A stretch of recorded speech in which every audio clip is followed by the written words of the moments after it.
Hello, this is a guy who likes fanfiction and is too lazy to read, so here is Neo Yondaime Hokage in audio form. Check the description for the links to the author. Chapter 6, Wet Nurse. A month later. Reconstruction of Konohagakure no Sato was currently underway. Everyone was working together to rebuild the village and help whomever were in need of relief and comfort because of Kyubai's attack. Tsunade and Shizune were living in their new two-story house with Sandaime's compliments. They couldn't live in the Namikaze manor for obvious reasons since Naruto wasn't of age to claim his inheritance, however they were satisfied with what Sandaime gave to them. It was a nicely sized house, comfortable enough for the three of them since they were going to be the only ones living there.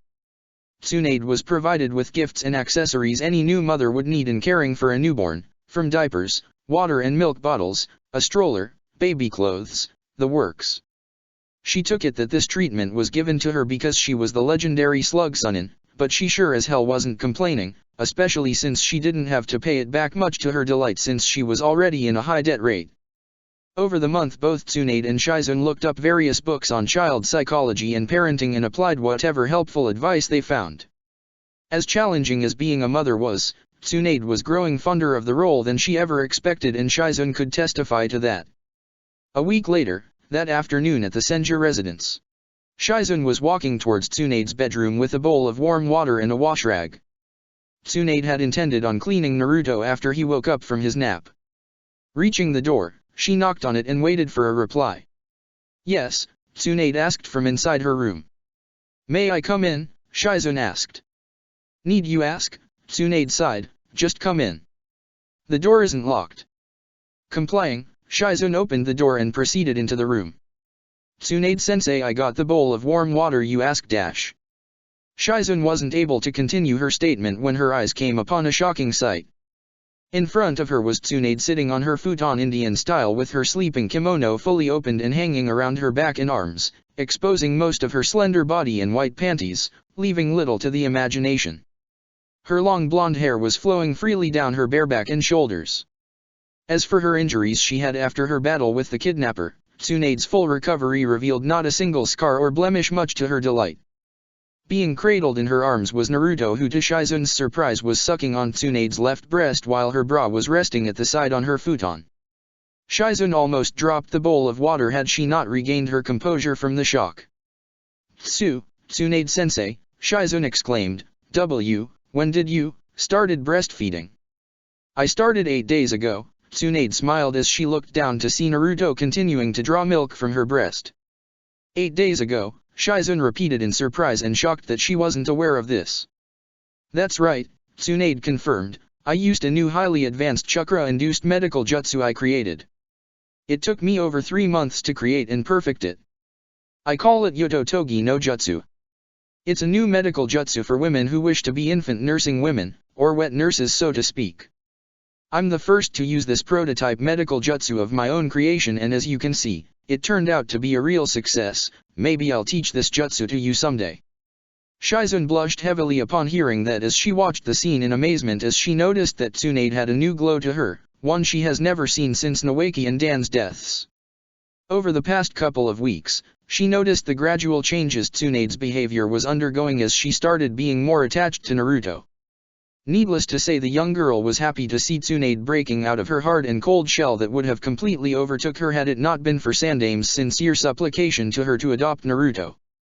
Basically, adopting Naruto was Tsunade's remedy for her cold demeanor and cooling down her lust for gambling, since she had to focus her time, strength, and money taking care of a child now.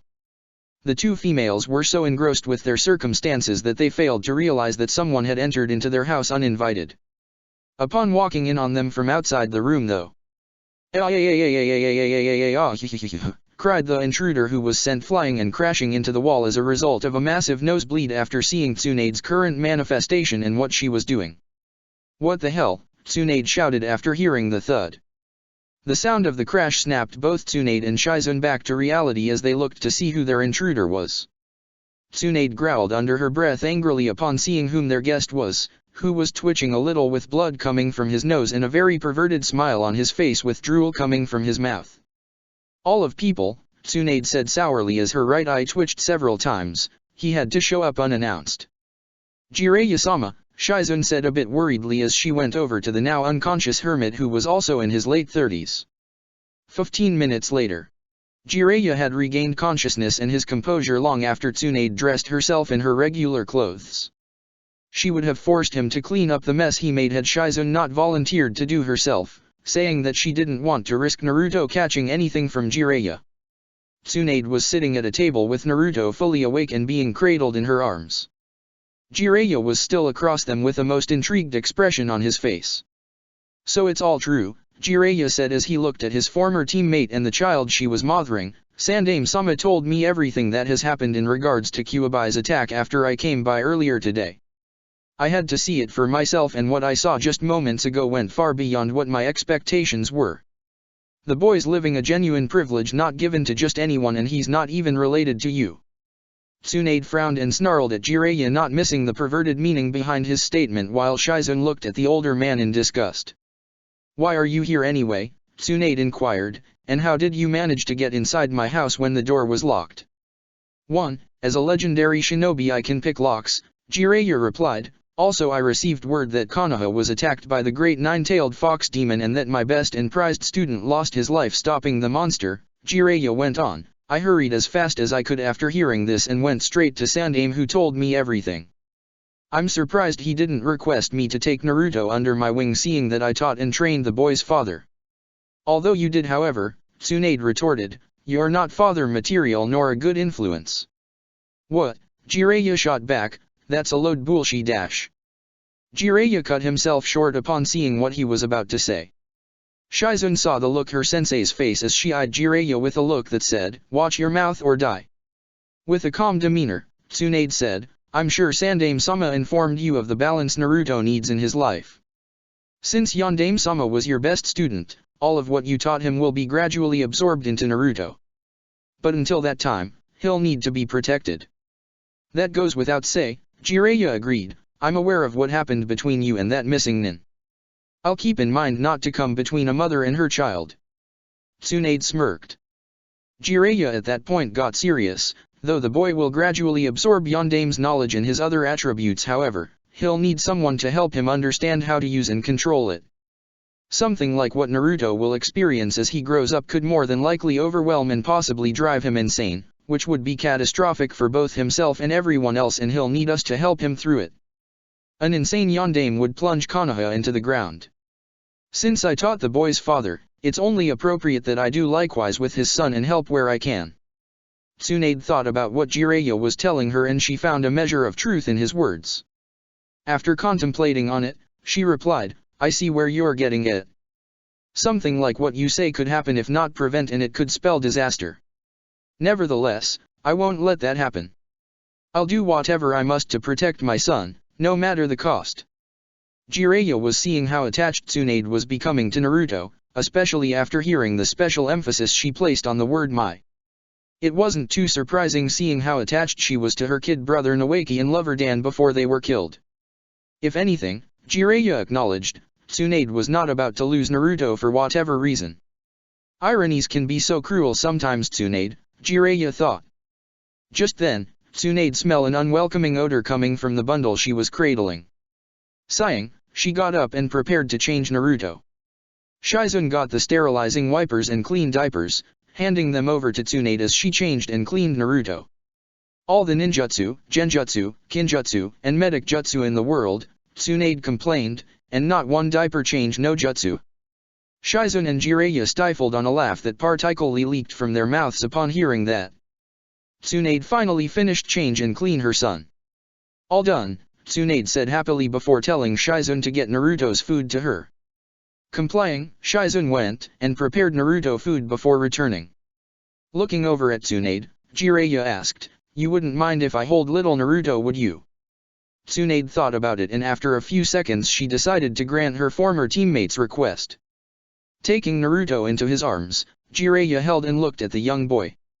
"Who'd have thought that my best prodigy would have ended up in this circumstance," Jiraiya thought. "If the Akatsuki were to actually get a hold of Naruto, I can only image what horrors would become a reality if they were to mold him in their cruel likeness." Moments later, Shizun came back Naruto's food and set it down on the table. Tsunade took Naruto back from Jiraiya and began feeding Naruto herself. Jiraiya watched quietly as Tsunade tended to Naruto's needs with much affection. He recalled that the last time she was ever this affectionate was during the times Nawaki and Dan were still alive. It amazed Jiraiya that Naruto had such an impact on Tsunade's life, excluding the fact that he's the son of Yondaime Hokage. Getting up off his seat, Jiraiya said, "Well now, I must be on my way now. I'm late for my new research I have to do." Tsunade knew all too well what Jiraiya had in mind as she shot him an annoyed look.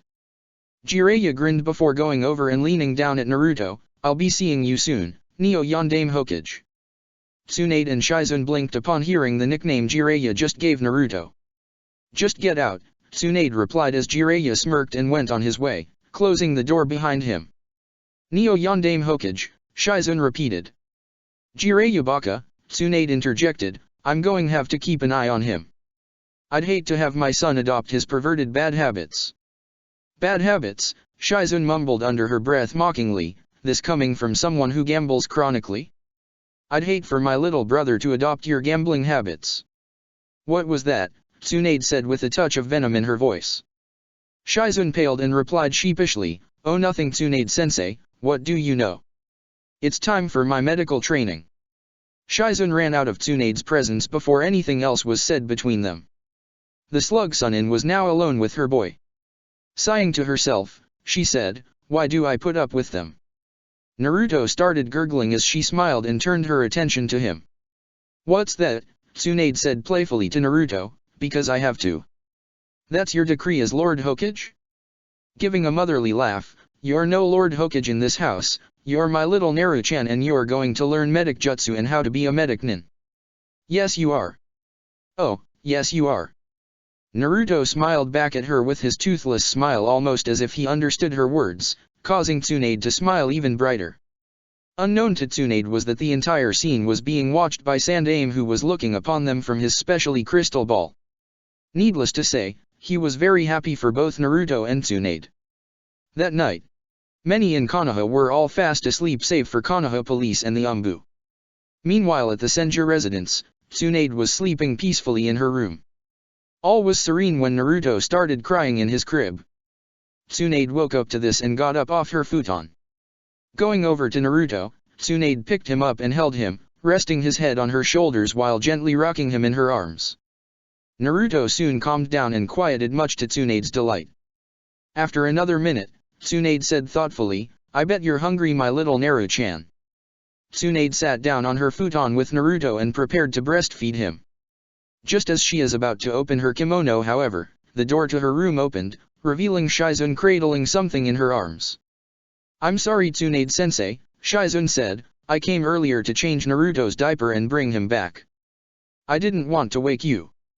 Tsunade saw that Shizune was cradling a fully awake Naruto in her arms. The slug Sunin saw that something was definitely wrong with this scene. "Wait a minute," Tsunade exclaimed, "if that child is Naruto, then who am I dash?" Looking down at her arms, Tsunade saw that she was cradling a wooden log in her arms. While cradling the log, she turned and saw Naruto quietly attempting to crawl and sneak away from her towards the opened window. As Naruto was making his way towards the window, he then felt an extreme bloodlust approaching and coming from behind him. As he fearfully and slowly turned his head, he thought of one word that he thought might have saved him with puppy eyes as he sucked his right thumb, "Mama." Outside the house, Sandaime Hokage was taking a late-night stroll around the village when suddenly, "Bam!" Sandaime turned to see a small figure coming flying from out of Tsunade's bedroom window. The figure was sent flying high into the skies across the village. "There they go again," Sandaime said sympathetically, knowing all too well who that figure was. "He'll never learn." On the other side of town, the same small figure came crashing hard into the ground, forming a crater in it. The figure transformed back into his real self and was in much pain. He was heavily bruised all over. "Ooh," Jiraiya mourned, "so close, damn that Shizune. I was just a few seconds from paradise, and I was really looking forward to having some of that good stuff she treats Naruto to." Jiraiya slowly picked himself from out of the crater before checking himself for whatever additional damages was done to him as a result from the impact to the ground. In any case, he was in a whole world of pain. Meanwhile, A very pissed-off Tsunade was in her bedroom standing with a broken log in her right hand looking out through the window while Shizun was looking on with a pale and frightened expression. She threw the log pieces out of the window before calming down. Perverted excuse for a life form, Tsunade stated, so much for his word about not coming between a mother and her son. I just might kill him if he pulls that stunt again. Turning to Shizun, Tsunade walked over to her and took Naruto from her.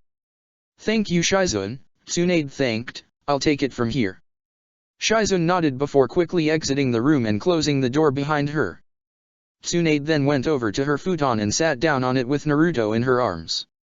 Opening her kimono, Tsunade began breastfeeding Naruto, who accepted her nourishment with adoring want. My, you were certainly hungry, weren't my little Naru-chan? Tsunade smiled affectionately while caressing Naruto's soft blonde hair. After a couple of more minutes, Naruto was done drinking her milk before Tsunade closed her kimono and stood back up, rocking and singing him to sleep. I'm feeling lazy about writing a song of any sort.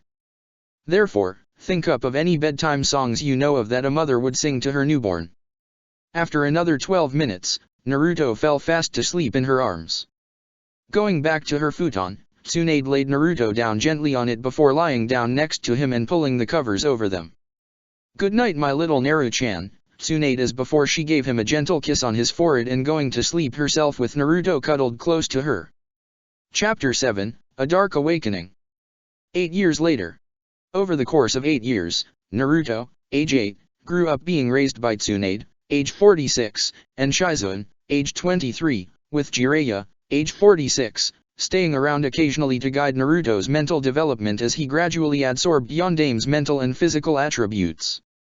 When it came down to it, what more did one really need? Many things happened during the course of time.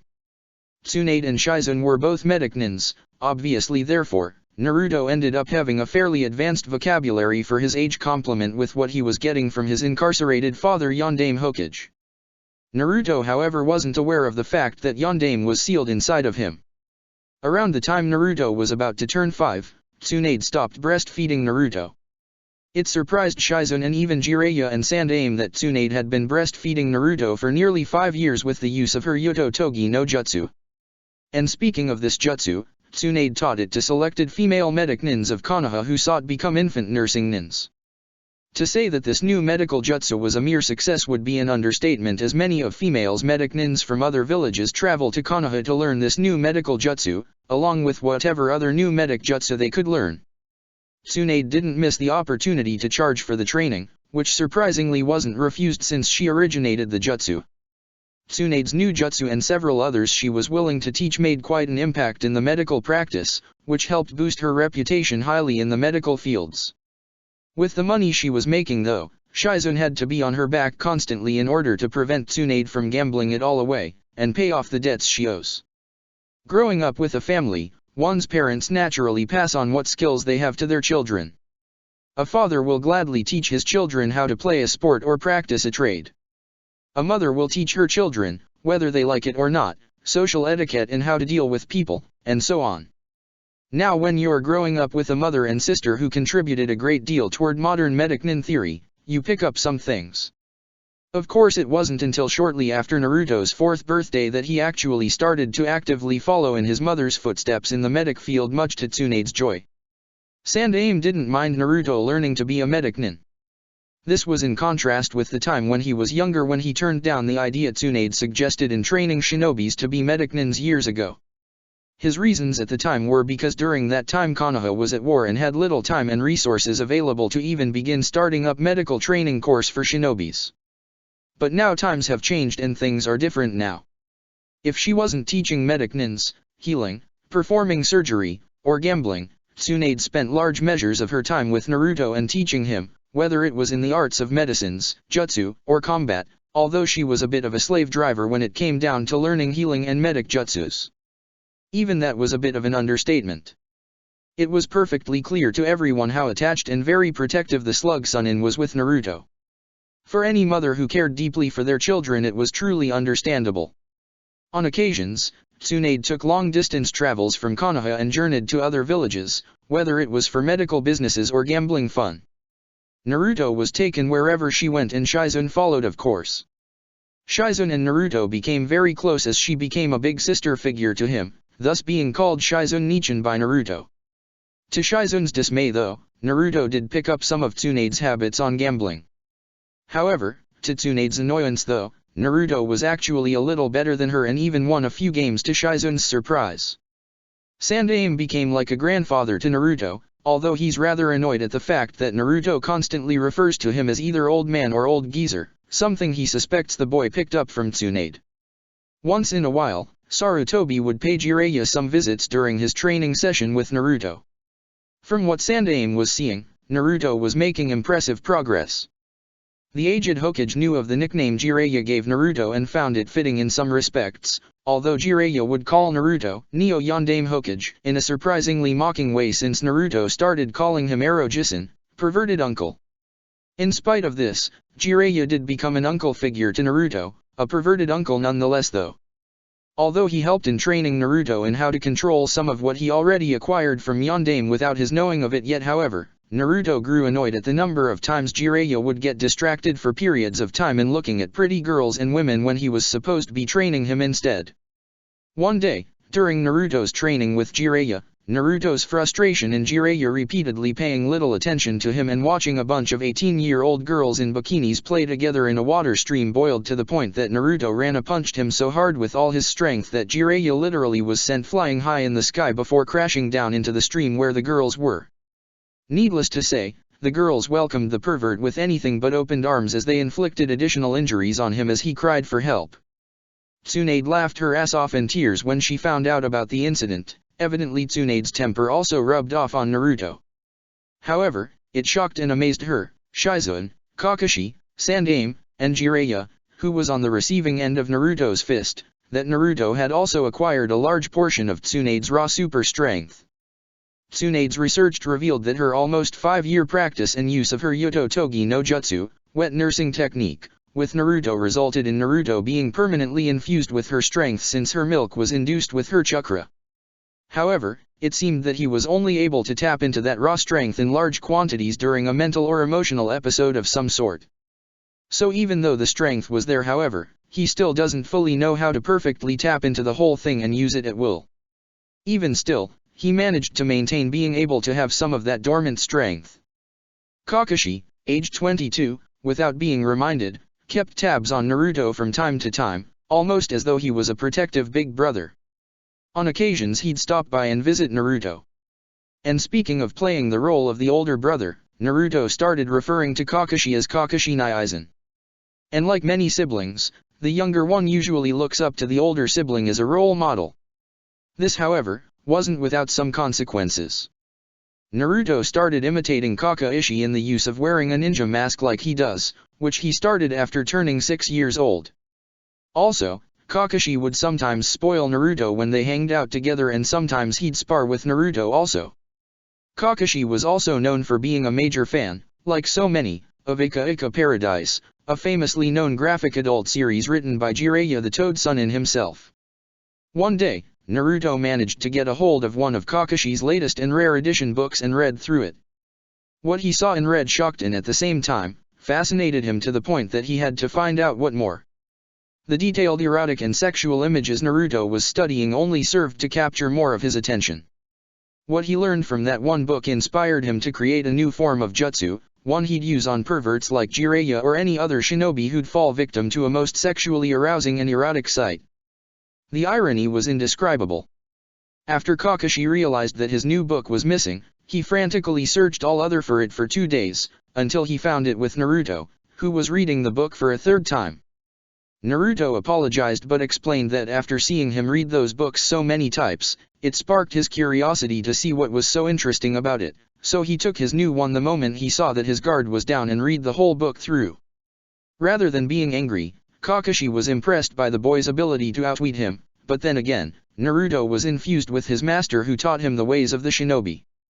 Naruto wanted to use and test out his new jutsu on Kakashi, but decided against it since Kakashi wasn't mad at him. He called his new jutsu, Warak no Jutsu. While growing up, Naruto became a major addict for ramen. It was no surprise to Jiraiya that Naruto would unknowingly be like his father, who like him, was a ramen addict. Tsunade had to be on his back about eating healthy foods, fruits, and vegetables and not an excessive amount of starch and carbohydrates. Although Naruto did eat the other healthy foods as Tsunade told him to, however, he would retort back to his mother about her unquenched love for sake, resulting in them hitting occasional stalemates. A month later, Tsunade was sleeping on her futon in her bedroom that night when a small figure entered her room. The figure made his way toward her when Tsunade turned and opened her eyes to the young boy stopping where he was and standing in front of her. "Naru-chan," Tsunade said, "why are you awake? Shouldn't you be in bed sleeping?"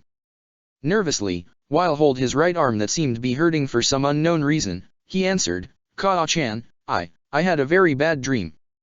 Can I sleep here, with you?" It didn't take a scientist to see that Naruto was very frightened about whatever nightmare he had.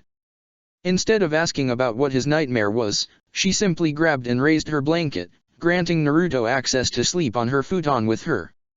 Happily, Naruto hurried and climbed in, hugging Tsunade as though she was his only sanctuary and source of protection. She threw the blanket over them and embraced her son as he fell asleep next to her. 3 weeks later, Naruto's nightmares have been occurring on a weekly basis. A few times he woke up screaming in terror and fear, waking Tsunade and Shizune, who'd run into his room to check on Naruto. On a few of these occasions when those same nightmares occurred, they noticed that his right arm reddened a bit. They didn't know what to make of it. They ran some examinations on his arm to see if they could find anything. To their frustration, they found very little that could help with Naruto's condition. When asked about what he sees in his nightmares, Naruto told them that he saw a giant red furry monster, viciously killing and destroying everyone and everything in its path with all its fury. He added that the monster was called Kyuubi no Yoko. Hearing this story sent a cold chill down Tsunade and Shizune's backs. They couldn't understand why Naruto started having realistic nightmares about the nine-tailed fox and why his right arm would turn red when those nightmares occurred. Thus far, he had 9 nightmares of Kyuubi. A week later, Naruto was in Sandaime's office that morning after Tsunade and Shizune went to work at the hospital. The present Hokage had called Naruto in, wishing to discuss something with him. Naruto was now standing in front of Sandaime with his now long blonde hair that reached down his back in a braided ponytail, with some spiked hairs resting over his forehead. Tsunade evidently allowed the boy to let his hair grow over the years. Naruto was also wearing a blackish-blue ninja mask like the one Kakashi wears and also blackish-blue pants and shirt with black sandals and white bandage-like wrappings going about his legs from within the bottle of his pant to inside his sandals. He also wore fingerless black gloves and a grey robe-like vest similar to the one Tsunade wears with a dark blue sash tied around his waist. Sandaime saw how Naruto was taking after Kakashi outwardly, and he also knew that Naruto was taking after Yondaime in others ways the boy wasn't aware of as of yet. "Hokage-san," Naruto said, "what am I here for?" Sandaime frowned at the name he was called again. He practically lost count on the number of times Naruto called him that. "You're here to be informed that you'll be starting attendance at the Konoha Academy starting tomorrow." Naruto's face looked like it fell off upon hearing those words. What?" Naruto exclaimed in disbelief, "have you gone senile?"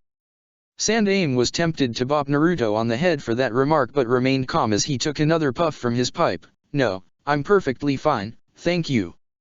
"Seriously, however, it's a mandatory procedure for all children in Konoha, you included. It's essential that you go through the 4-year procedures of attending and graduating from the academy to become a genin and climb the shinobi ranks from there." 4 years, Naruto argued in outrage, "you can't be serious. I'm at a much advanced level than those newbies. On top of that, I'm training with 2 Sunins, being raised by one of them who happens to be my mother, and once in a while Kakashi Naizen spars with me and he's an Umbu captain." Sandaime couldn't deny the truths Naruto was telling him, especially since he witnessed how Naruto have been developing over the years. Indeed, Naruto was stronger, faster, and smarter than normal. If anything, Naruto was most likely at Jounin level now, but his development to Kage level was still in progress and had several more years to go. However, Sandaime couldn't risk compromising Konoha's education protocols because of Naruto's special circumstances. He had to protect Naruto's secret, although Naruto himself wasn't aware of it, ironically. "You want me to join the academy, fine," Naruto retorted, "but since my skills and knowledge are at a higher level, at least allow me to be part of this year's graduating class. You and I both know that's not a possibility, Sandaime replied. Something like that would raise one too many questions, and many would think that I'm showing unfair favoritism, especially since your mother happens to be Tsunade, and your trainer is Jiraiya, both of whom happens to be my former students. I'm sorry Naruto, but you're going to have to earn your shinobi ranks like everyone else. Took another puff from his pipe. If anything Naruto, the 4-year experience might serve to humble you. Sandaime's sense of logic, which was completed with his last statement, infuriated the 8-year-old Naruto. The aged Hokage saw Naruto's indignation and displeasure at what was handed down to him. That's it, old man, Naruto exclaimed as he stood before Sandaime defiantly. You asked for it. I didn't want to do this, but you left me with no other option. Sandaime took it as though Naruto had threatened him. Before the Hokage could say or doing anything to reprimand him, Naruto formed a seal and said, Warak no Jutsu. There was poof of white smoke from Naruto, and when the smoke cleared, what Sandaime saw was a very beautiful naked 19-year-old girl with a most ideal feminine figure, large breasts like Tsunade's and long blonde hair that went down her back reaching her backside with some strands of hair cover her lovely face. She was completely soaked and wet all over with water dripping down her slender body and hair with the light reflecting off her body, adding luster to her appearance. She possessed an alluring smile that showed that she didn't mind being seen the way she was. Her left arm was over her breasts while her right hand was over her haired crotch. There was some steam around the girl's body, but it was light enough for Sarutobi to see her in all her lustrous nude glory. Please Sandaime-sama, the female asked with a most sensual and erotic feminine tone before licking and sucking her left index finger, may I please join this year's graduating class? I promise to make it a decision you'll never regret. Sandaime screamed before falling off his seat and crashing down to the floor, twitching and falling unconscious from a heavy blood loss. Naruto reverted back and looked on in shock after seeing what just happened, before bursting into a fit of laughter. He couldn't believe that Yondaime Hokage, the proclaimed professor of jutsu, easily fell victim to a jutsu created by an 8-year-old. Sandaime regained consciousness in time to see Naruto laughing hysterically at his dilemma. He grabbed some napkins and cleaned the blood off his face and floor. When that was done, he placed his pipe back in his mouth and slowly walked over to Naruto, who had then eventually calmed his laughter down. How did you like that, old man? Naruto asked proudly with a large grin on his masked face. That was my Warak no Jutsu, which I personally created a month ago after reading one of Kakashi Aizen's new Ika Ika Paradise books he likes reading so much. I had no idea my new jutsu would work this good since it effortlessly knocked you out. I see. I must say that new jutsu of yours is most impressive, very effective, and highly original, Sandaime complimented before he smacked Naruto hard across the back of his head. Don't do it again. Naruto grimaced while rubbing his head, although he was still feeling the stinging effect from the smack. Damn. I didn't think he could hit so hard at his age, Naruto thought before grinning. At least I know his weakness. He's just like Ero-jisan. What are you smiling about? Sandaime inquired, not liking the look on Naruto's face. Nothing important, Naruto lied before changing the subject. If it's that important that I have to attend the academy, then I'll attend it. Sandaime smiled on hearing that. That's good, Naruto. Your instructor will be Umino Irika, and you'll report to him tomorrow morning with your new classmates. And one other thing, Naruto. Yeah, old man. What transpired here in this office with regards to that jutsu you used against me will remain in this office, Sandaime decreed seriously. You are to never discuss that incident with anyone. Are we clear?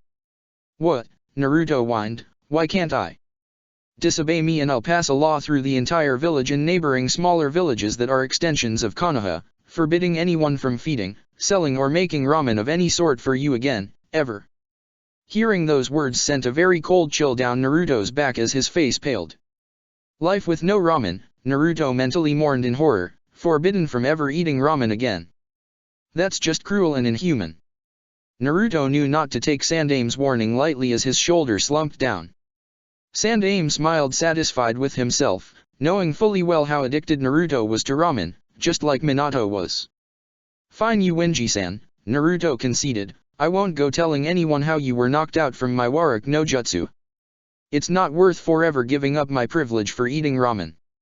I'm glad that you see it my way, Sandaime retorted, All preparations for you being placed in Iruka's class have already been taken care of, Naruto. But there's no need to be upset about the thought of going to the academy. All in all, I'm certain you'll make some new friends there, I'm sure. And a good shinobi knows when and how to make good friends who ultimately make great allies. Therefore more is involved in going to the academy than just learning the ways of the ninja and the history of our nation. Give it a chance, I'm sure you'll enjoy your experience. With that said, you can hurry to Jiraiya. I'm sure he's waiting for you. Naruto started on his way when. Naruto. The boy turned to Sandaime, who now had a look of concern on his face. Sandaime continued, I heard from your mother that you've been having bad nightmares. Is everything alright now?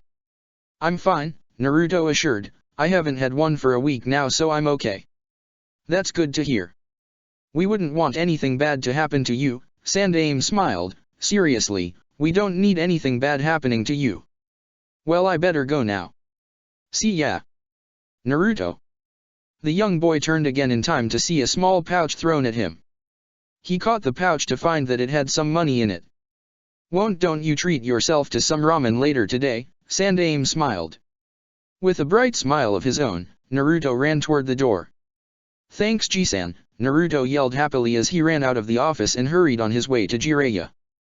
Going back to his desk, Sandaime sighed, beaten by hentai jutsu created by an 8-year-old brat. Had I not placed that restriction on that boy not to go bragging about how I fell for that absurd jutsu of his, the repercussions on my reputation as the Hokage would have been most undesirable.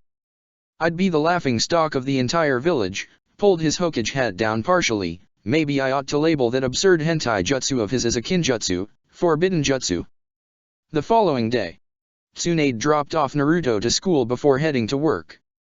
After kissing him on the cheek, she let him enter the building where the other children were heading while being instructed by the Chiryunins there where their classes were. Not surprisingly, Naruto still wore that same ninja mask on his face along with his same clothes as before. It wasn't long till he found the assigned class he was supposed to go to. He entered the class to see a man in a standard Chiryunin uniform with a scar across his face and a small black ponytail. The room was already filled with students save for Naruto, who just entered and closed the door. Naruto saw how all eyes were now on him as he walked over to the man he figured was the teacher. You're Iruka-sensei, Naruto assumed. Iruka, age 22, replied, yes I am. And who might you be? I'm Senju Uzumaki Naruto, son of Tsunade. Wait a minute, asked a girl with pink hair and green eyes, you're Senju Tsunade-sama's son? Yes I am, Naruto confirmed. You're the son of the legendary Slug Sunin, a girl with blonde hair and blue eyes asked excitedly. Yes, Naruto replied a bit dryly. As Naruto looked around, he saw of the body of students were whispering to each other, possibly about him he figured.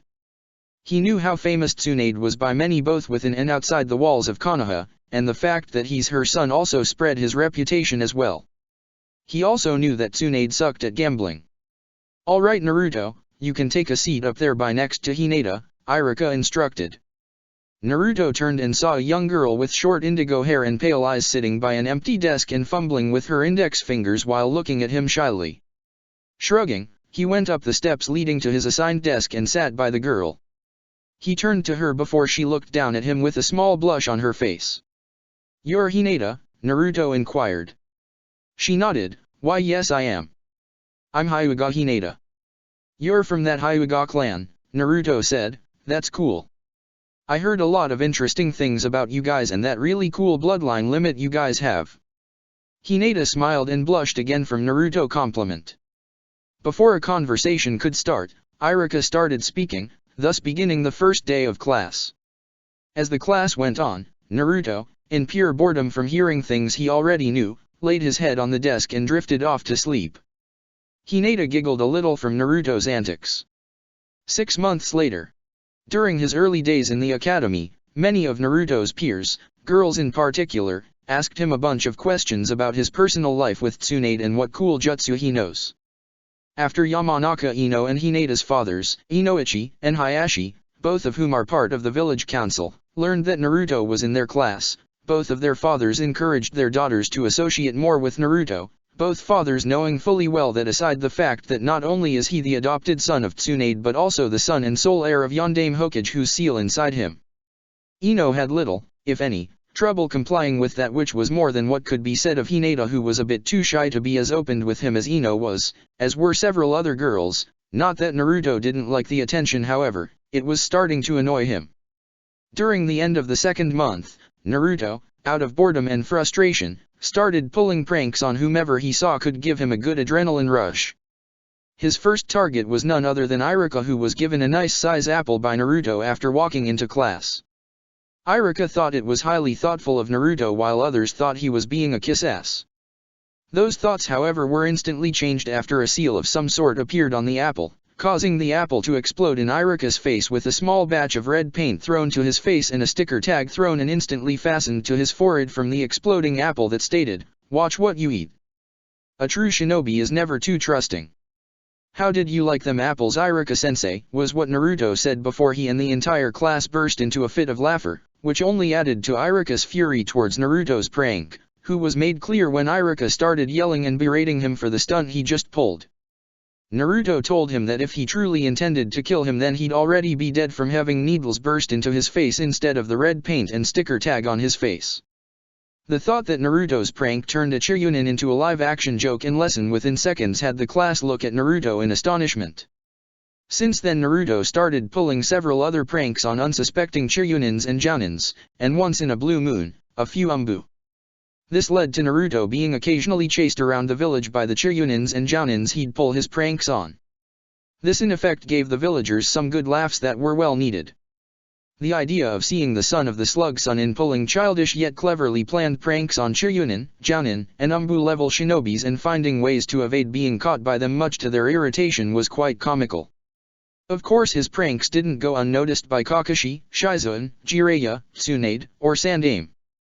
The Hokage himself was given some good laughs from watching some of Naruto's pranks on the Chiryunins and Jounins, happy that he wasn't on the receiving end of those well-devised pranks.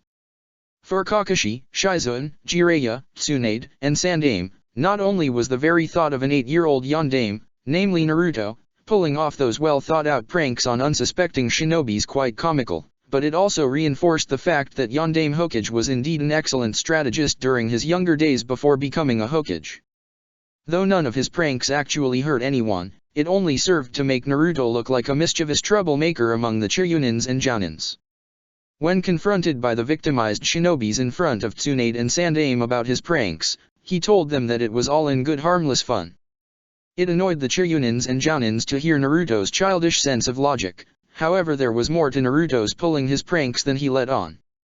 In spite of all this thought, it amazed many to see how smart, strong, and fast Naruto was for his age with the stamina he possessed, which unfortunately made him the envy and an unpopular figure among some of the guys.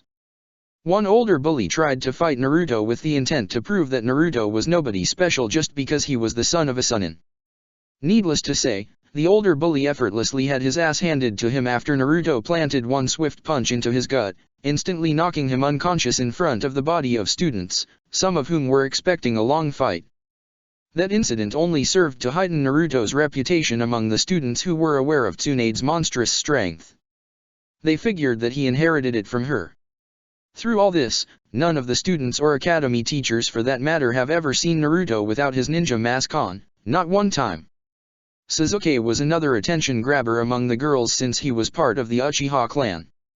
However, his focus at the time was trying to match his older brother Itachi, who was also well known throughout Konoha for his superb achievements. Because of this, he started considering Naruto as his rival, believing that Naruto would reach Itachi's level before he does. Naruto though tried to be friends with him, however Sasuke wasn't interested and instead told him that he has to surpass him in order to match his brother and gain his acknowledgement. It saddened Naruto that Sasuke rejected his offer of friendship. Naruto felt that he and Sasuke could relate to each other and that they were both annoyed at how people considered them of any worth just because of whom they were related to or what bloodline limit they had. Still, Naruto was persistent in trying to gain Sasuke's friendship in whatever way he could. In regards to Iruka, it annoyed him to no end that Naruto would use his class to sleep in and yet have the capacity to pass and even ace his tests, but what did you expect when your mother is a Sannin and medic specialist? Some in the class found it humorous, Some of the girls found it cute, one Narashikamaru found it troublesome. During the end of the 5th month, the Uchiha massacre occurred. Men, women, and children of the entire Uchiha clan were ruthlessly slaughtered in one night with only 2 survivors. These survivors were Sasuke and his older brother Itachi, a former Umbu captain who was responsible for slaughtering the clan and leaving Sasuke alive for unknown reasons before leaving Konoha as an S-level missing nin. Sasuke was crushed and devastated by the horrific event carried out by the one person he held in high regards and wanted acknowledgement from most. Naruto, after learning about the massacre, tried to console Sasuke in whatever way he could. He had little success at first, but Sasuke slowly started opening up to him, although not as much as Naruto would have liked it, but it was a start. Naruto also started talking a little more with Hinata, much to the shy Hyuga's heiress's surprise. He found being around her a bit more relaxing and calm.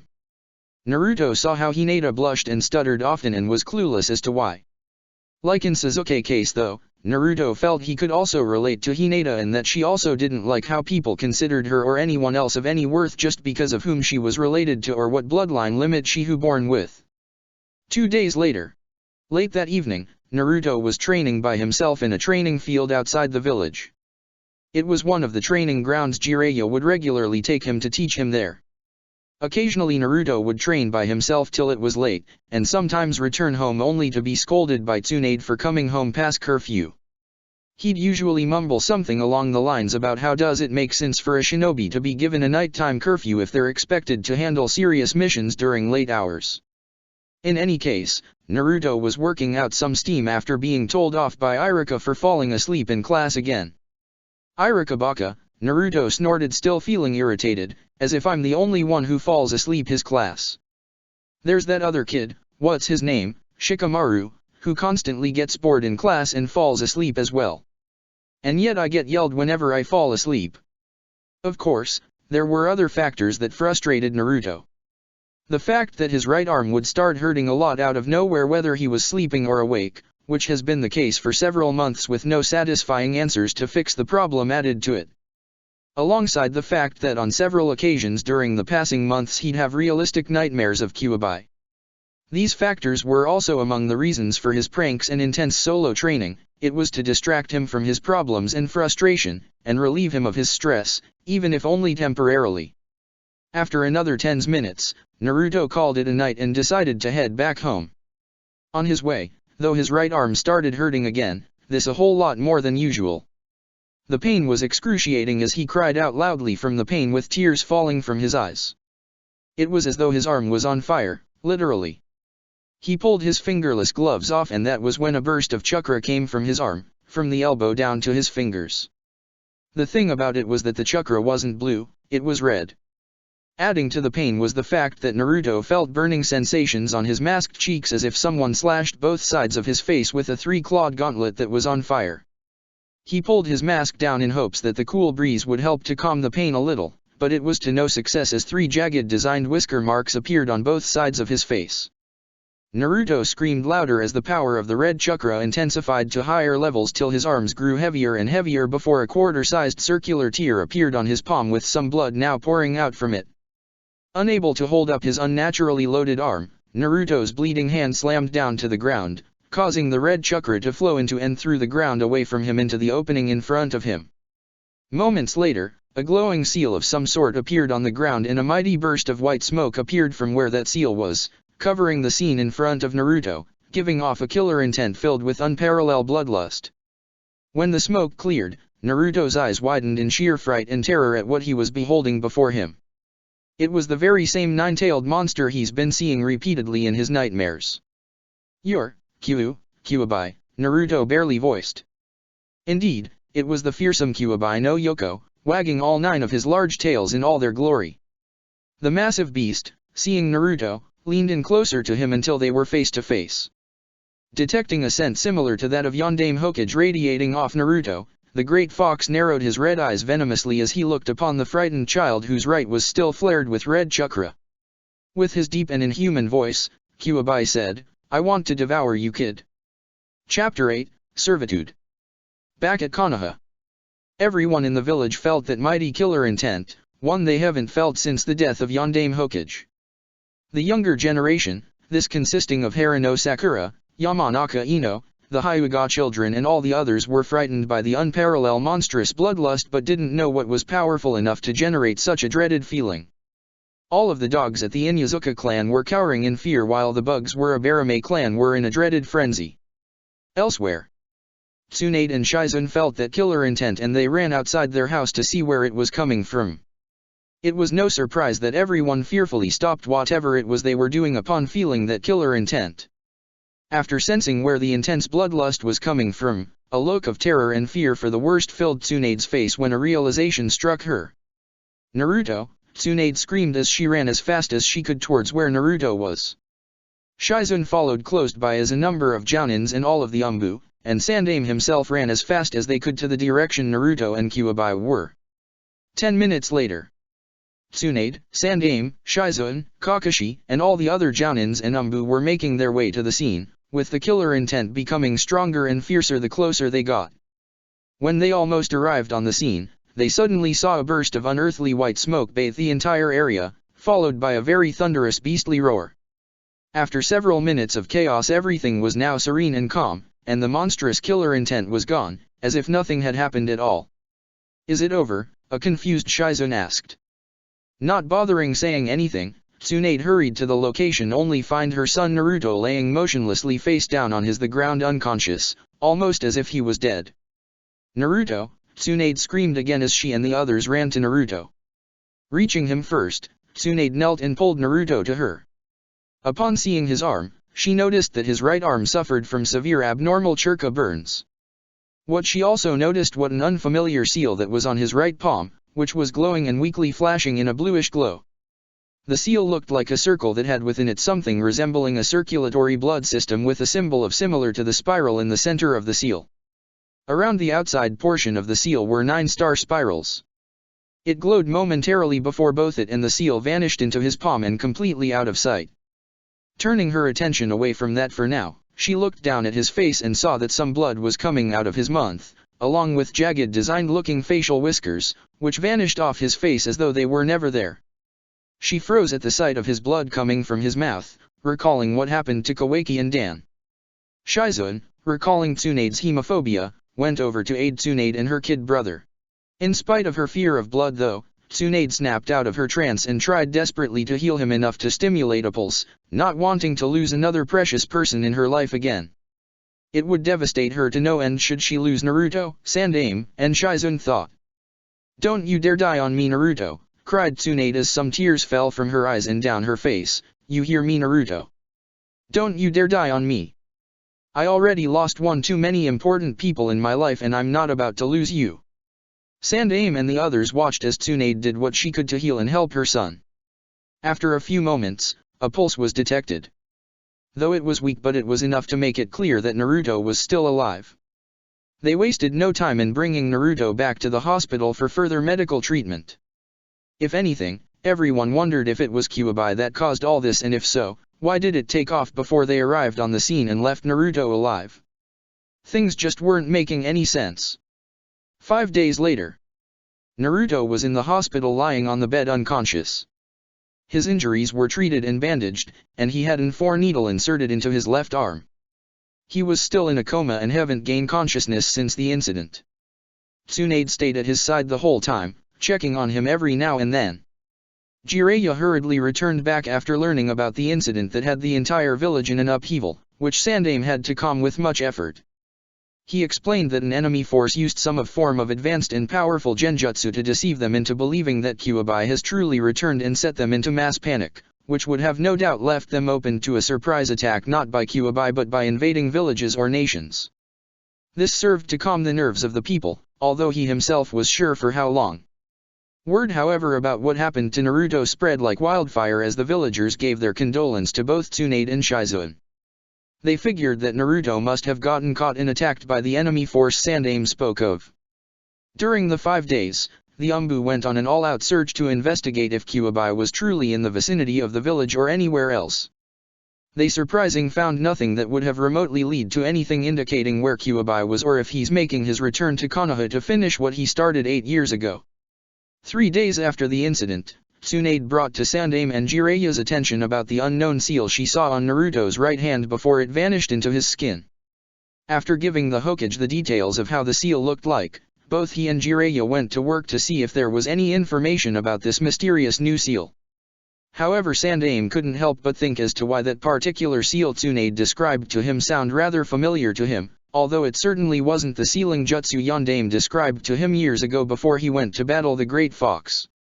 Back at hospital, Naruto started opening his eyes to the environment he was now in. After his eyes came into focus, he realized that he was in the hospital. He turned and found Tsunade sitting and sleeping at a table next to his recovery bed on the right side of him. From the looks of it, he saw that she had little rest. He was about to wake her up when he turned his right hand and looked at it. That was when everything came flood back to him, the event at the training ground, to Kyuubi making an unexpected appearance to what he discovered and learned after he fell into a coma. Tsunade groaned as she gradually opened her eyes to see Naruto was now fully awake. "Naruto," Tsunade exclaimed happily as she embraced him tightly, "I'm so happy that you're alright." "Yes, Mom," Naruto choked, "I'm fine, but your hug is crushing me." Embarrassed, Tsunade released Naruto, who gasped for breath. "Naru-chan," Tsunade asked with motherly concern, "are you hungry?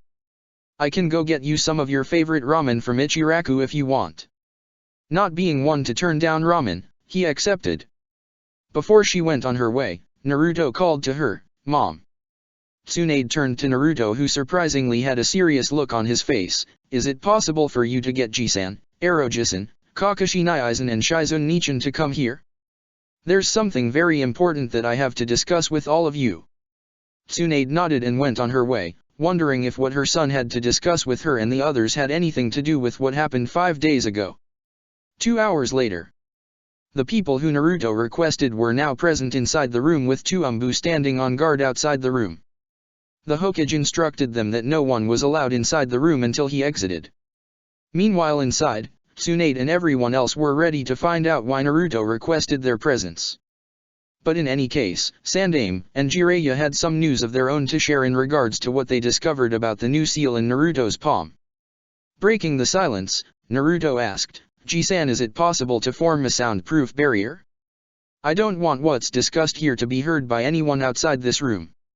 "How do you know that such a jutsu exists?" Shizune asked.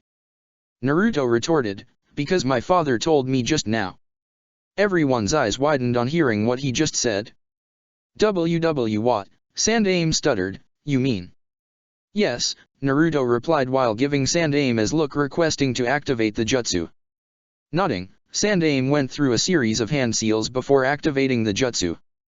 A streak of bluish-white light went around the room before disappearing. Sandaime nodded that the jutsu was complete.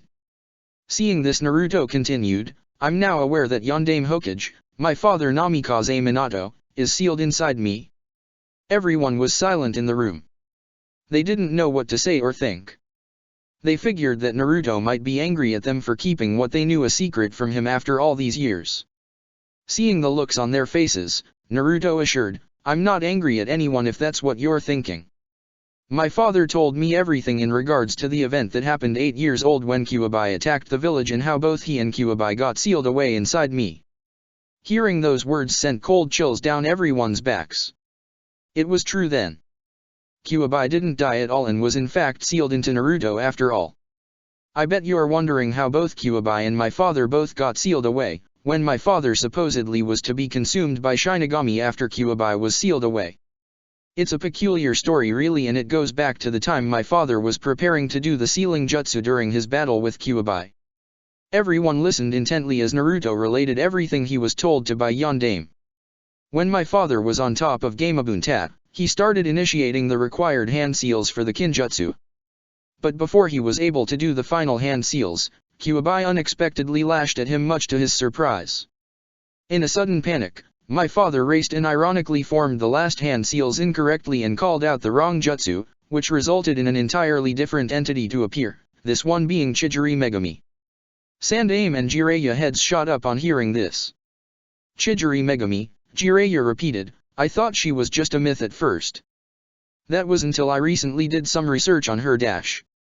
For your next limited edition of Ika Ika Paradise Books Arrow-jisan, Naruto interjected and teased, trust me, she's anything but what guys in their right minds would want to have perverted thoughts of. In spite of the seriousness of the situation in the room, everyone but Jiraiya couldn't help but burst into laughter at what Naruto just stated, much to everyone's surprise. Jiraiya blushed from both embarrassment and annoyance. How dare you mock my profession, Gaki? Jiraiya retorted indignantly. Sorry, but my father egged me into saying that, Naruto admitted. Jiraiya snorted, I can believe this. Minato, although smart and charming, was also a wise guy much like yourself when he was my student, mockingly, Neo Yondaime Hokage. Seriously though, Sandaime interjected, Chidori Megami is no myth. She too can be summoned with a master kinjutsu. However, such a kinjutsu has been lost for many centuries, and as a result her existence was said to be nothing more than a lost myth.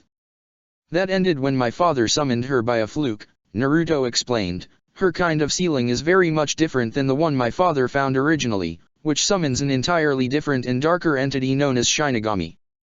Everyone nodded their heads to Naruto, confirming that they knew what he was talking about.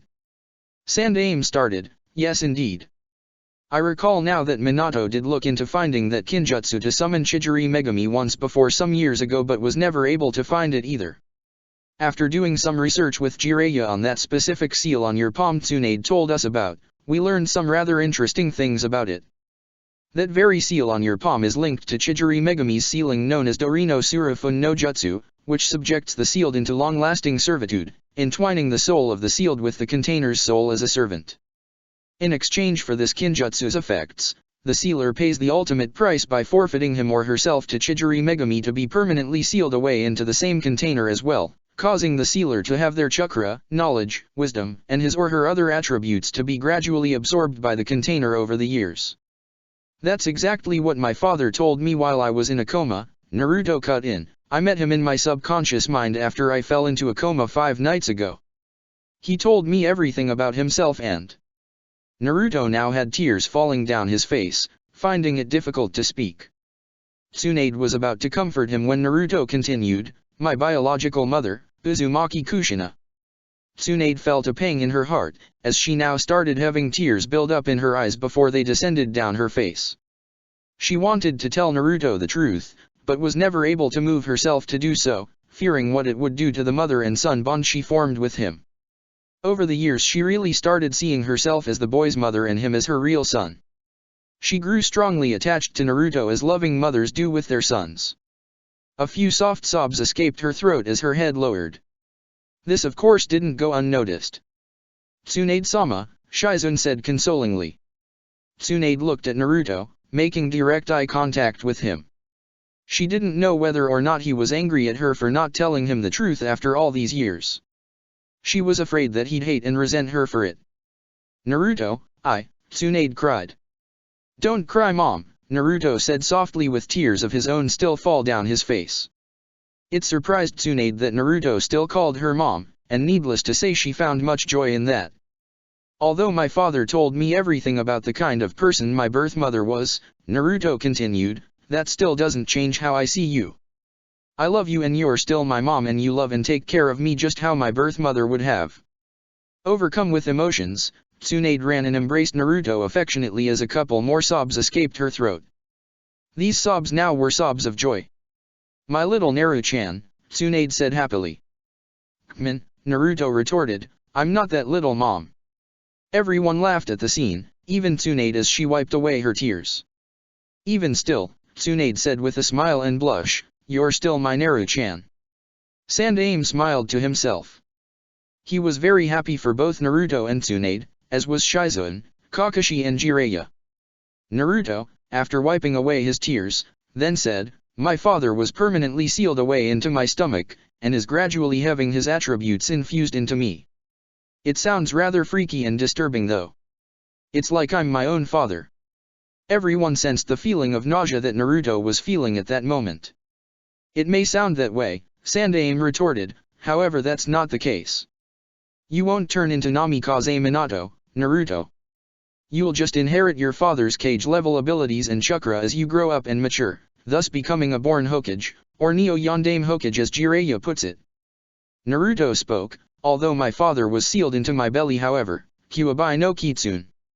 Naruto removed the bandages off his right hand and revealed his now fully healed arm and palm. He continued, is sealed away into my right hand. That was when the same seal that Tsunade saw the first time appeared, this time everyone saw it. That's the very same seal I saw and explained to Sandaime-sama, Tsunade exclaimed. Indeed it is, Sandaime agreed. I was amazed myself after finding some lost information about that forbidden master jutsu after Jiraiya and I were told about it. The only thing is that we still weren't able to find the series of hand seals for that exact sealing. It surprises me that Minato managed to execute such a jutsu even if it was a fluke. As a result of that same Dorino Surufun no Jutsu old man, Naruto said, I have a summoning contract that was instantly made with me the moment Kyuubi was forcefully sealed away into my palm. Intriguing, Kakashi finally spoke after a long silence, whereas I have the signed contract to summon dogs, you can summon foxes of different sorts by default as a result of the sealing. That's right, Naruto confirmed, but with a lot more chakra, I can also summon the great Kyuubi no Yoko himself, as my summoning beast. My first time summoning him unintentionally was 5 nights ago. Everyone's eyes widened in shock on hearing that revelation. It was true then that Kyuubi truly was out in the opening. After letting the shock setting in, Tsunade exclaimed, what? But how can that be when Kyuubi was sealed away? Kyuubi was sealed into a lifetime of servitude, Sandaime said, he's connected to Naruto as his servant. That's the punishment Chidori Megami sentenced that great fox to. That's why Kyuubi can't kill me, Naruto added, not unless it wants to kill itself at the same time. When Kyuubi was first released from inside my hand, he looked at me straight in my face and told me that he wanted to devour me. But then he added that he couldn't because he'd be killing himself in the process since we're linked through the servitude seal. Although I can summon the Kyuubi however, this isn't without a penalty. Kyuubi can only be summoned under extreme circumstances and when I do release him, he only gets no more than 15 minutes as long as my right arm is flared with red chakra. Should that time limit be exceeded after the red chakra has depleted, the flare will turn blue and begin consuming my life force. If that process isn't stopped, then I'll ultimate die along with the Kyuubi and my father. That explains the condition we found you in at your training ground, Kakashi said. Naruto nodded his head. Everyone was quiet as they absorbed and processed the new information they were given. After a few minutes, Shizune asked, what about those horrible nightmares you've been having? If anything I'm sure Kyuubi had something to do with them. He did, Naruto confirmed, that was because he was awakening after 8 years of lying dormant inside me. Those nightmares I started having over the course of 7 months were the results of his gradual awakening and my body was adjusting to his awakening presence which was why he was able to come out of my arm the first time without my control. Does that mean that you'll still be having those horrific nightmares? Tsunade inquired. No, Naruto answered, at least I hope not. I hate waking up screaming at night or in the morning for that matter. Who doesn't? Tsunade added. I lost count on the number of times you ran into my room and into my bed seeking sanctuary to confide in, not that I minded. I'll admit that it made me feel good knowing that you believe I'm your greatest source of protection. With a mock hurt and sad expression, Jiraiya said to Tsunade, you never allowed me to seek sanctuary in your bed when I had my nightmares. I know I could have made you feel just as good you know. No one in the room missed the perverted meaning behind Jiraiya's statement. It took all of Tsunade's self-control not to severely hurt and cripple Jiraiya for twisting and perverting her words to Naruto. Kakashi on the other hand was giggling perversely while Shizune looked at both Kakashi and Jiraiya in disgust. Sandaime simply shook his head, that Jiraiya, he'll never learn. Turning to Sandaime, Naruto asked, hey old man, since I'm actually a Namikaze, does that mean I can go live in my father's estate now? As much as I'd love to let you have your inheritance however I can't let you at this time, Sandaime sighed, you haven't reached the required age to claim your inheritance and I'm sure Minato told you that he made a lot of enemies in many lands and villages who'd want nothing more than your death should they learn that you're his son. Aren't I popular already? Naruto retorted in sarcasm. This is important Naruto, Sandaime said seriously, you are the last one of the Namikaze clan and Minato's surviving legacy. We can't afford to have you killed and your clan completely wiped out. Naruto. Sandaime sighed again, the Namikaze clan was once a mighty and prestigious clan in Konoha. They specialized in sealing, spirals, creating, and mastering new jutsus. They were that advanced? Shizune asked.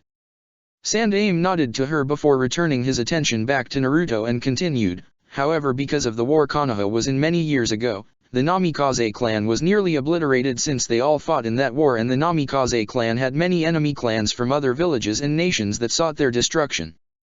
Originally your father, the sole survivor of the Namikaze clan, was going to rebuild his clan starting with you. Unfortunately, because of everything that's transpired, it's now your responsibility to not only succeed your father Yondaime but also rebuild the Namikaze clan as well. Sandaime remained silent as he allowed Naruto to process everything he was told. A couple of minutes passed when Naruto decided to speak again. So I'm the last of the Namikaze clan. If that's the case, then I'll have to become stronger to rebuild and make an even stronger clan. And I won't go back on my word. That's my way of the shinobi. Sandaime nodded in agreement, turned to Jiraiya. Jiraiya, with this new knowledge we have on that servitude sealing and its fox summoning jutsu, I'm charging you to have Naruto undergo more training to handle and control that seal along with whatever other training he has to undergo. Jiraiya nodded his head in understanding before turning to Naruto. Looks like we'll be spending more time together with more intense training, Neo Yondaime Hokage. I can hardly wait, Arrow-jisan, Naruto joked in sarcasm much to Jiraiya's annoyance, who retorted, just like Tsunade. What else did you pass on to you besides her sarcasm and breast milk? Jiraiya now found his face implanted into the floor with a throbbing large lump on the back on his head. Standing over him was an angry Tsunade with a balled-up fist. Sandaime rubbed his temples and sighed, they never change. Even as adults their age those two still behave like children. The following day, Naruto was released from the hospital and allowed to return home with Tsunade and Shizune. He was greeted by Hinata and Ino, who were very happy that nothing serious happened to him. Much to his surprise, both girls visited him while he was in a coma. However, due to Sandaime's direct orders to the hospital staff, they were unable to actually go into his room to see him personally, much to their dismay, since two Umbu were posted to guard his door during his stay at the hospital. Secretly both girls were also seeking to see his face since it's always covered with that same ninja mask of his. They couldn't help but wonder how he looks like underneath that mask, as did several other girls their age for that matter who came to see him while he recuperated at the hospital but denied access to his room. 3 days later. It was a clear and sunny day. Naruto, fully rejuvenated and healed up, was at the training ground with Jiraiya. Naruto, Jiraiya started seriously, you're aware that your new training will be tougher than before. Are you up to the challenge? Have I ever been known for backing down from anything you threw at me? Naruto replied with confidence, I'll take whatever new schooling you'll throw at me and then some. I'm happy you said that, Jiraiya said, because your training starts now. Chapter 9, The Naruto Effect. 3 years later. A great deal has occurred within 3 years.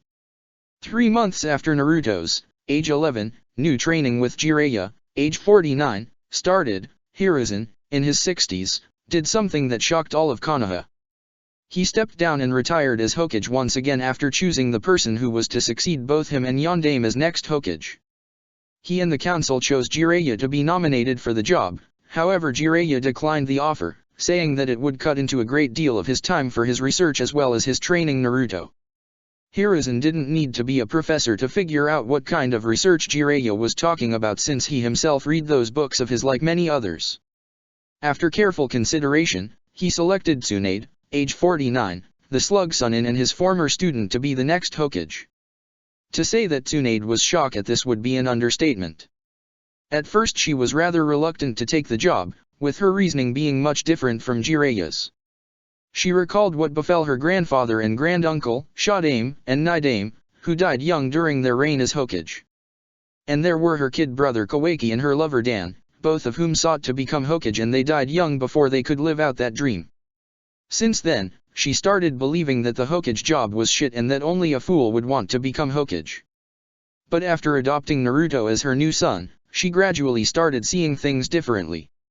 She found a reason to risk her life for something she held as very precious, her son and Shizune, age 26, both of whom happens to be her family, and in some respects Jiraiya, Hiruzen, and Kakashi, age 25, whom in their own ways were like family to her, although they got on her nerves occasionally.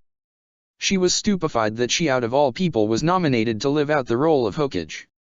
After some coaching from Shizune, Jiraiya, Hiruzen, and surprisingly even Naruto, Tsunade decided to accept the role as Yondaime Hokage. Hiruzen soon saw the ironies when he chose the Slug Sunin to be next Hokage. Among them was the fact that he was trying to protect Naruto, who is the son and sole heir of Namikaze Minato, Yondaime Hokage, who was once the renowned Yellow Flash who was sealed away inside Naruto along with Kyuubi. During his reign as Hokage, Minato's name alone was taboo among many enemy villages and nations, and many of their military battalions were instructed to cut their losses and retreat should they have ever met him in battle. Now Naruto is the son and sole heir of Senju Tsunade, Yondaime Hokage, the renowned Sunin and miracle healer throughout the entire medical profession in the shinobi world. She's also known as the legendary sucker because she sucks so badly at gambling that it became legendary, and as a result she's in debt to a lot of people she borrowed money from for her gambling addiction. Hiruzen could only hope that her debtors wouldn't turn on Naruto as well. Hiruzen however was happy that Naruto didn't grow up pampered and spoiled as he feared he would have, and Tsunade saw to it personally over the years. Naruto was brought up and trained to be humble and a hard worker and earn what he felt he deserves. Although retired and enjoying it however, Sandaime still had influence in the council and would act as Tsunade's advisor from time to time. Also the law he placed upon all of the clan leaders, village elders, and the Umbu who are aware of Naruto's heritage as Minato's son and heir was still in effect, not only because Sarutobi was still acknowledged as Hiruzen but also because Tsunade wouldn't tolerate anyone endangering her son's well-being. At the Hokage mansion, Naruto had returned home from his training with Jiraiya. Presently, the boy had a busted lip, a bloody nose, and 2 black eyes, and was covered in bruises and cuts all over, and his clothes were ragged and torn. His hair was a mess and covered in dirt. Tsunade, while kneeling in front of him, was healing and tending to the injuries he endured from Jiraiya's training session. His ninja mask had long been removed off his face, for now that was Baka Erojisan. Naruto cursed mentally before wincing in pain. I ought to file for child abuse and training malpractice on that bum. Don't complain, Naruto, replied Minato, I felt the same way during my time when he trained me. Trust me, it'll pay off. You weren't the one who was beaten to a bloody pulp by a summoned armored toad, Naruto mentally retorted. It wouldn't have happened if you didn't make that scathe remark about how he hasn't gotten any since who knows when after using your ridiculous Warak no Jutsu on him, Minato commented. It wouldn't have happened if he didn't stop for every 5 minutes or so during my training to look at half-naked girls at that stream he repeatedly drags me down to for his so-called research, Naruto countered. Like you didn't take an interest in reading a few of his books after stealing Kakashi's rare limited edition, which you read 3 times if I recall, Minato stated. Whatever, Naruto mentally snorted before cutting off his conversation with his father. Since the day Naruto became aware that his father Namikaze Minato was sealed away inside his stomach, he often conversed with him about how he could make improvements in all of his abilities.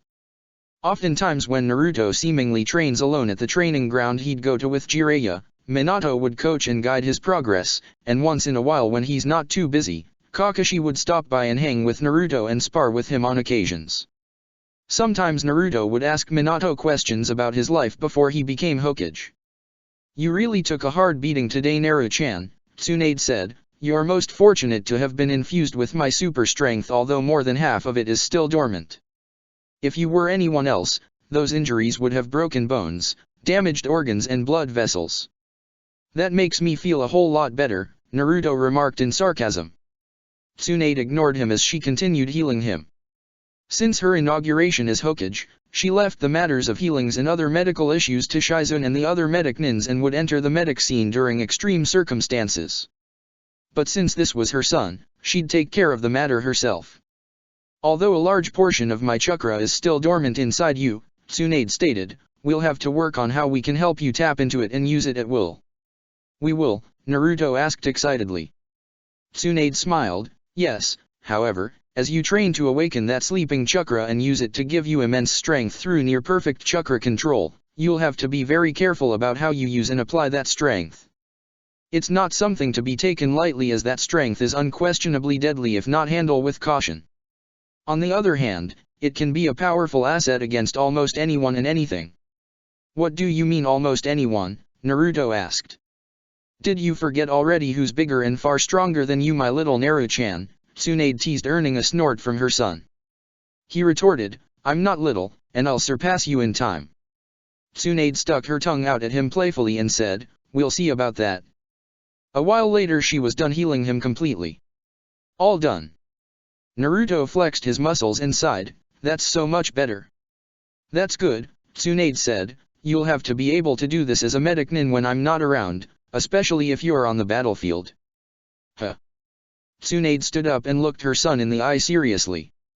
Naruto, Tsunade said pointedly, I know you're feeling sour about what Jiraiya did to you, however consider what you experienced as a lesson in real-life scenarios. What do you mean? Back in my days when I was much younger, there weren't any medic nins in the battlefield, and as a result, many leaf shinobis lost their lives, among them being my kid brother who was killed not too long after becoming a genin. Dan was also killed on the battlefield from severe wounds and blood loss. He died while I tried to heal and revive him. Naruto knew that the topic about her little brother and Dan was very touchy subject for her, and he was very cautious about how he approached it. Tsunade wiped away her tears and continued, this is also an important lesson of being a medic nin. It doesn't matter how strong anyone is on the battlefield, because when their family, friends, or loved ones are on the hospital beds, they can't do a damn thing to help. Fathers, mothers, brothers, sisters, uncles, aunts, cousins, grandparents, and lovers will turn to you to preserve the light in their lives and in the lives their loved ones by their sides. Do you understand? Naruto nodded slowly. Tsunade continued, Naruto, you're not going to be just a medic nin like my apprentice Shizuan, nor are you just the son and sole heir of Konoha's Yellow Flash, Namikaze Minato, Yondaime Hokage. You're also my son and sole heir of the legendary Slug Sunin, Senjutsunade, Godaime Hokage, Miracle Healer, the medic nin who can cure anything. That's the image people have about me, and they'll expect the very same of you once your training with me is over. The worst cases that everyone else would quit on will be brought to you, and you'll be expected to do something about it and succeed where everyone else have failed. You're the one who'll inherit the legacies and wills of fire of both your father and my own. Naruto nodded, I understand, Kaa-chan. Yet another dimension was added to the reality of being a medic nin. Layers upon layers, there were always new aspects to consider.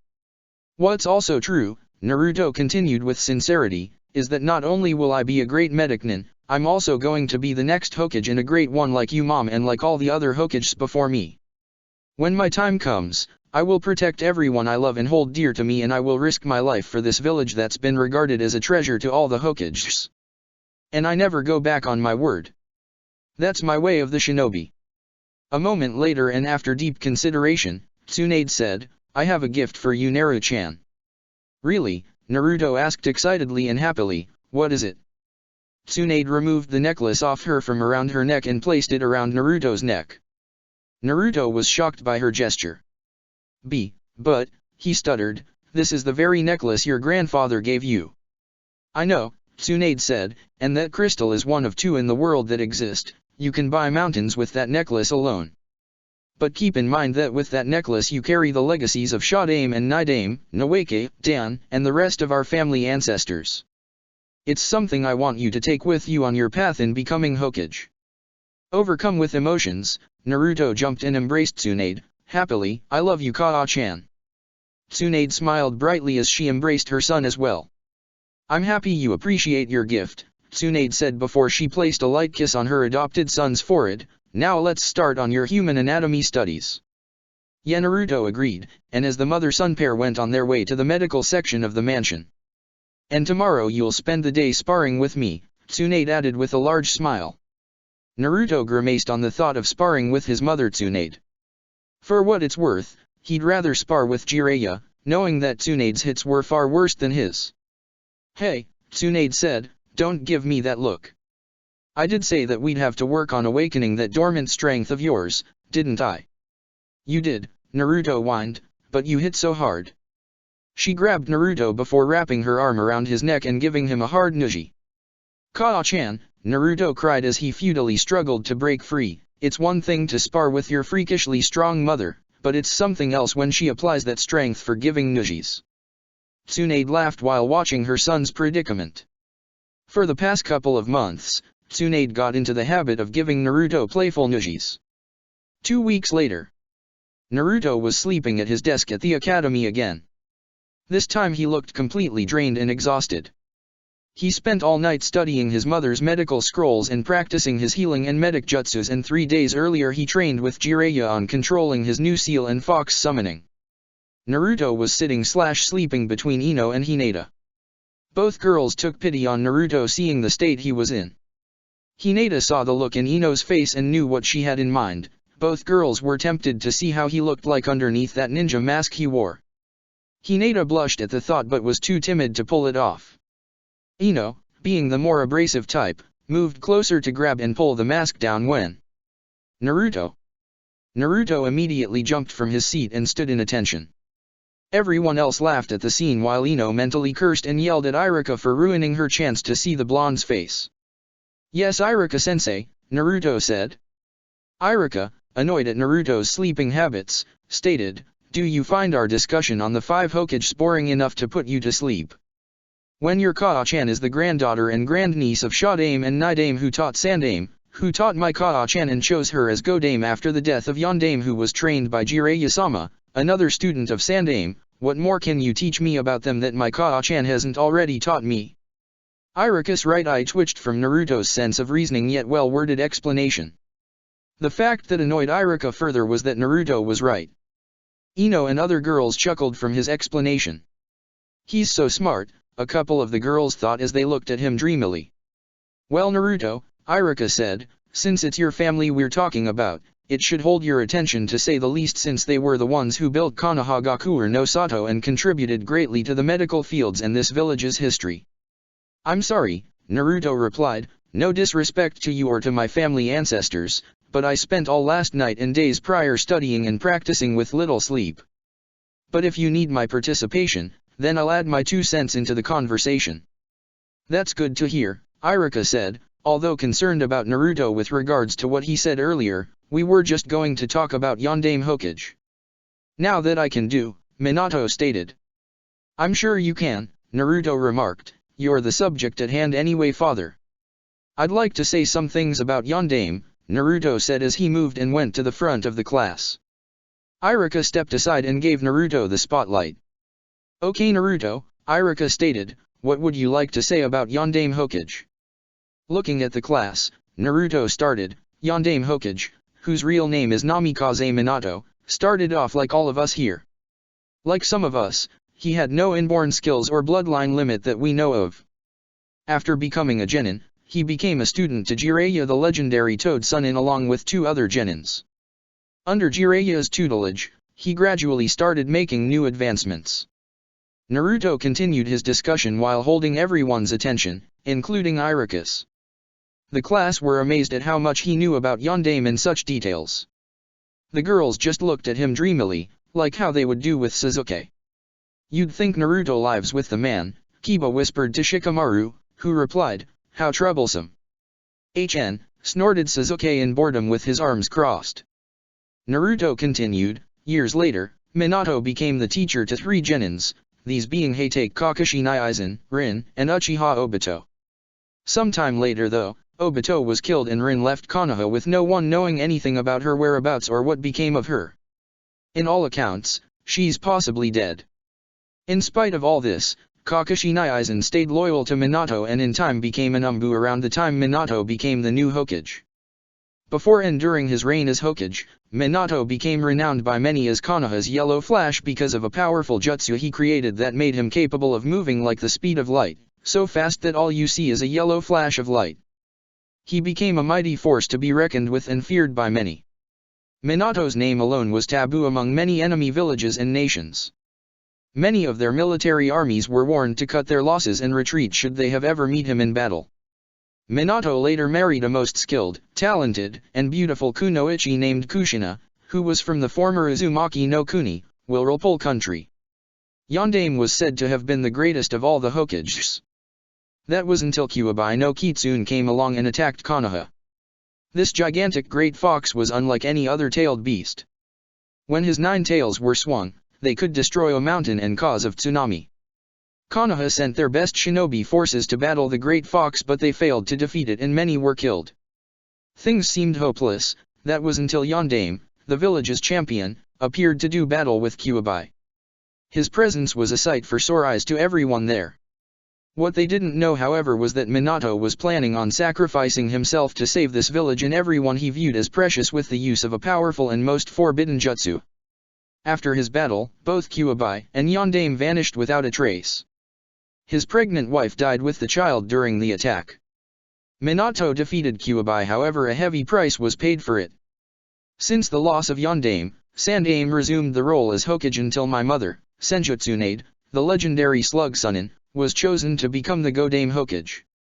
Everyone stared at Naruto, especially Iruka, who couldn't think of anything to add to what Naruto explained about Yondaime.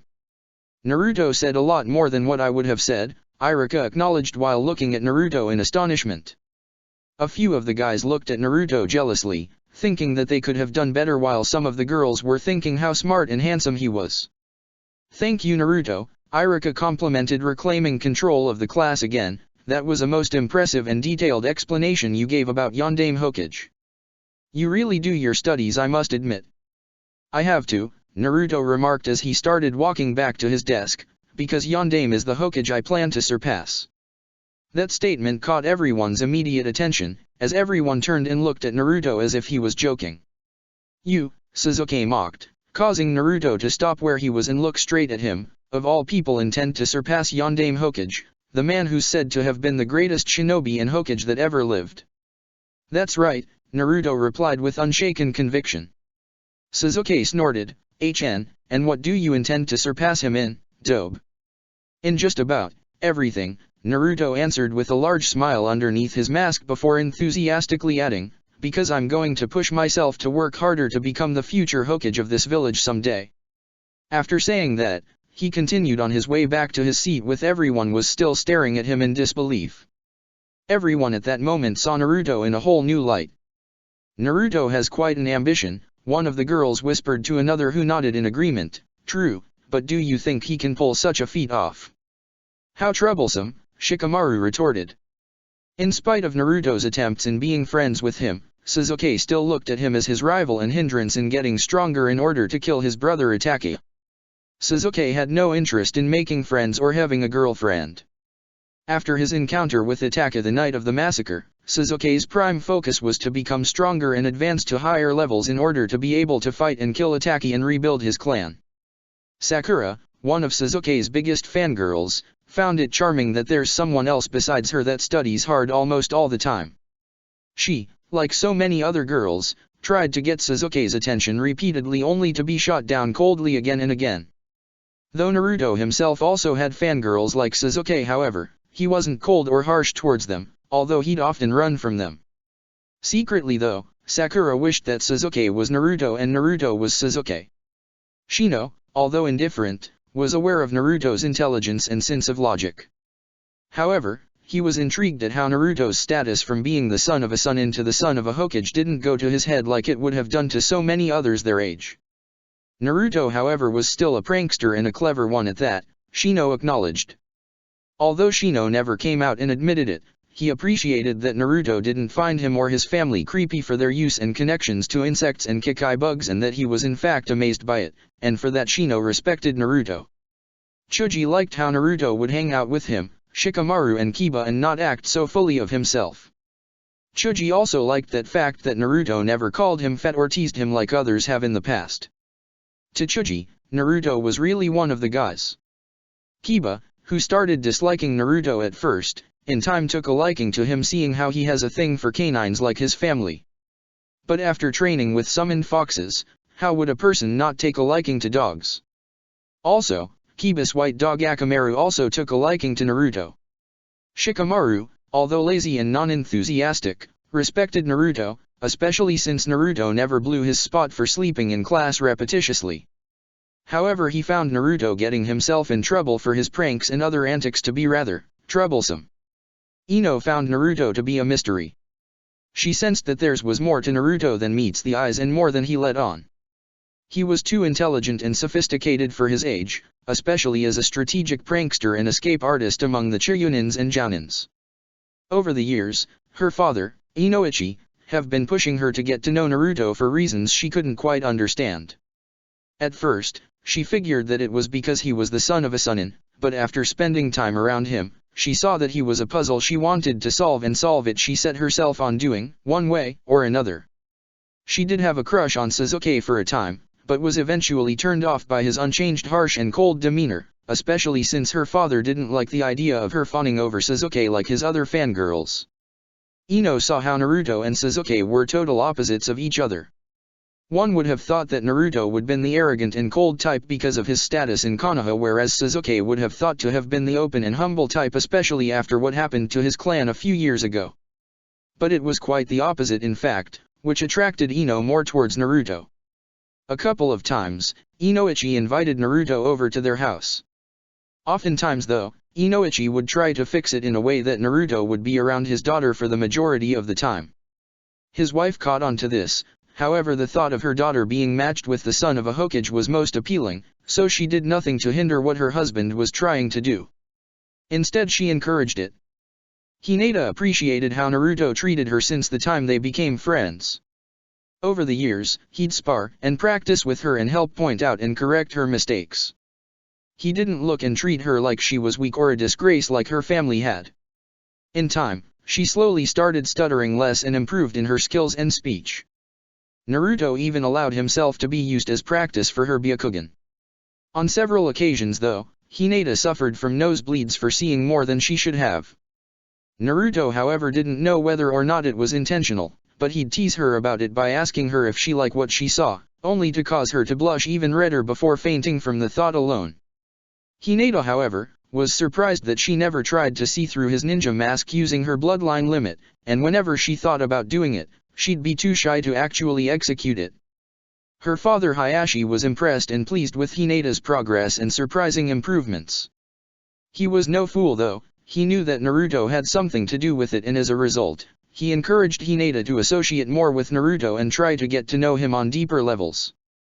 Hinata was shocked that her father, as harsh as he could be towards her because of her past failures, was praising and encouraging her, and it was all because of Naruto's influence.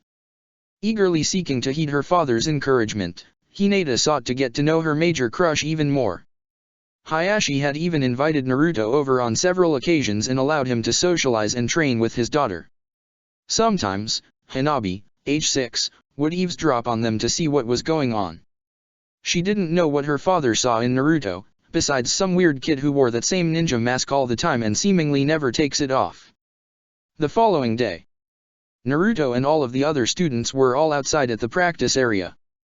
They were all going to practice throwing kunais at human-shaped targets.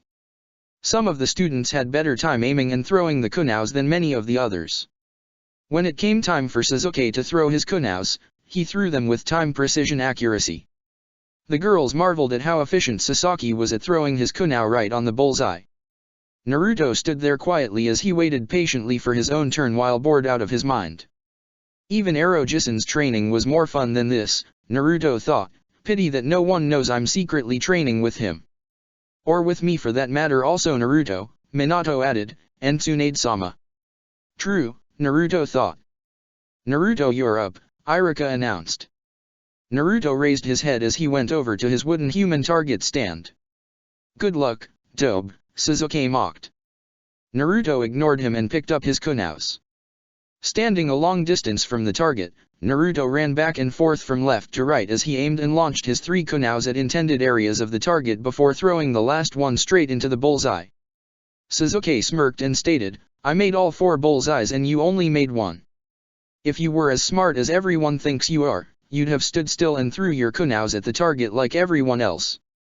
I'm afraid Sasuke's right, Naruto, Iruka commented. If you'd have stood where you were supposed to, you'd have possibly managed to hit more than 1 bullseye. That may be true, Naruto looked at Iruka and said, however if you look carefully, Iruka-sensei, if that target were an actual person, each section I threw my kunais at would have meant an instantaneous death. Enemy shinobis won't allow us to get bulls to their hearts. We'd have to know where else they can be effectively taken down. Iruka looked at the target and saw what Naruto was talking about. The first kunai was embedded deep into the forehead, the second straight into the jugular, the third at the liver, and the last one straight through the heart. Naruto executed all this while he was running unlike the others, Iruka acknowledged. You're right, Naruto, Iruka agreed. For each spot you launched your kunauza it would mean immediate death for the target. I'm amazed you managed to pull off such a feat and knew exactly when and where to hit it while in running motion. When you study the human anatomy in depth, Naruto said, you learn a thing or two. Iruka sensed that there was more to Naruto than meet the eyes, aside the fact that he's the son of the Hokage. He wondered if perhaps Tsunade had something to do with this since she was an ace medical specialist. Who is this kid? Iruka wondered as the Ino, Hinata, and the other girls circled around Naruto and praised his accomplishments. Sasuke decided to ignore them until. That was amazing. You might reach or even break Ataka's record at this rate, said one of the girls. Hearing that remark made Sasuke's blood boil. There was no way he was going to be outstaged by Naruto. Sasuke saw that had to push himself harder if he was to become stronger to kill his brother and outdo Naruto, who he felt was supposed to be the dobe, not his equal or superior. If only I had my Sharingan activated like Ataka's, Sasuke thought, then I'd have had the ability to surpass Naruto's abilities. Chapter 10, Hinanaru Ino. A week later. It was a clear sunny day in Konoha and everyone was taking advantage of the serene atmosphere. Naruto was walking around the village by himself after Jiraiya gave him the day off to allow his body to recuperate from last week's training.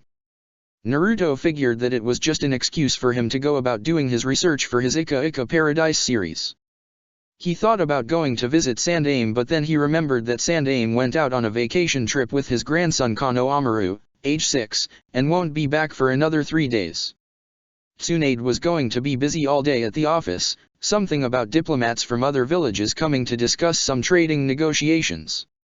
Kakashi was out on an A-rank mission and won't be back for another 2 days, and Shizune was stuck at the hospital with a patient in critical condition. Simply put it, Naruto was down on his luck today. His family was too busy with his or her own things and currently had no time for him. This totally sucks, big time, Naruto thought. Don't feel dejected, Naruto, Minato said, I'm still around. I know, father, Naruto replied, I just need to find something to do to keep me busy really. You can always go hang out with your friends from the academy, Minato suggested, I'm sure that they'll be more than happy to hang out with you.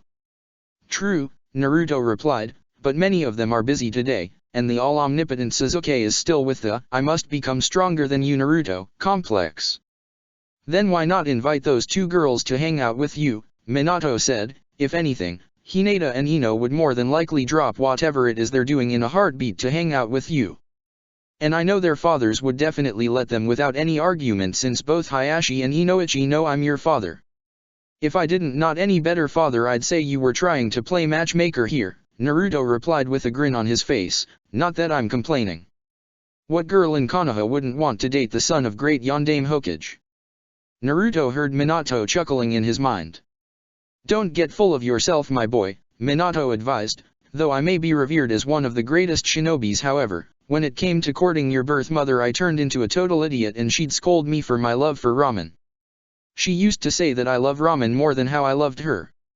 Naruto started laughing on hearing what his father had told him, while bystanders looked at him questionably. Meanwhile, Ino was at her parents' flower shop helping her mother tend to a customer with the bouquet of exotic roses he was ordering. While this was going on, Naruto soon entered the shop and greeted them. Hello everyone, Naruto greeted as Ino and her mother turned to him. Ino smiled, obviously happy to see him. Naruto-kun, what brings you here? My folks are all busy today and I had no one to hang out with, he explained. I was going to ask if you wanted to come and spend the day with me, Ino-chan, but since you're helping out with Dash. Actually, Ino wasn't doing much here anyway, Ino's mother suddenly cut. In fact, she can go and hang out with you now. You sure? Naruto asked quizzically. Positive, Mrs. Yamanaka smiled as she gestured to her daughter to go on her way. Ino flashed her mother a thank you smile before running over Naruto, who turned and exited the shop with her. The customer just shook his head at the scene. Young love, the customer thought with a grin. As Naruto and Ino left the shop, out of nowhere they crashed into Hinata. Seeing whom she collided into, Hinata blushed and apologized. I'm sorry, Naruto-kun. I should have been paying more attention to Dash. Don't worry about it, Hina-chan, Naruto assured, "Wanna hang out with Ino-chan and me today?" Blushing redder, Hinata nodded her head. Ino snorted, she was really hoping it was going to be just her and Naruto. She didn't expect Hinata to have shown up out of nowhere so conveniently and bump into them. "So what do you girls wanna do today?" "I don't know," Hinata replied, "I was going to go along with whatever you or Ino had in mind." "Honestly, I really didn't have much on my mind to do today," Naruto said sheepishly, "but I'm sure if we walk around a little we just might think of something." "Smooth moves, Prince Charming," Minato remarked in sarcasm. "Who asked you?" Naruto mentally snorted as he started walking with the two girls at his sides. The trio walked together through the crowd as everyone was going about their business. While they were walking, Ino and Hinata were sharing the same thought. "I wonder how Naruto looks like underneath that mask, I never seen him ever take it off, not once," Ino thought. Before she could say anything, Hinata spoke, "And Naruto-kun. Yeah. How about I treat you to ramen?"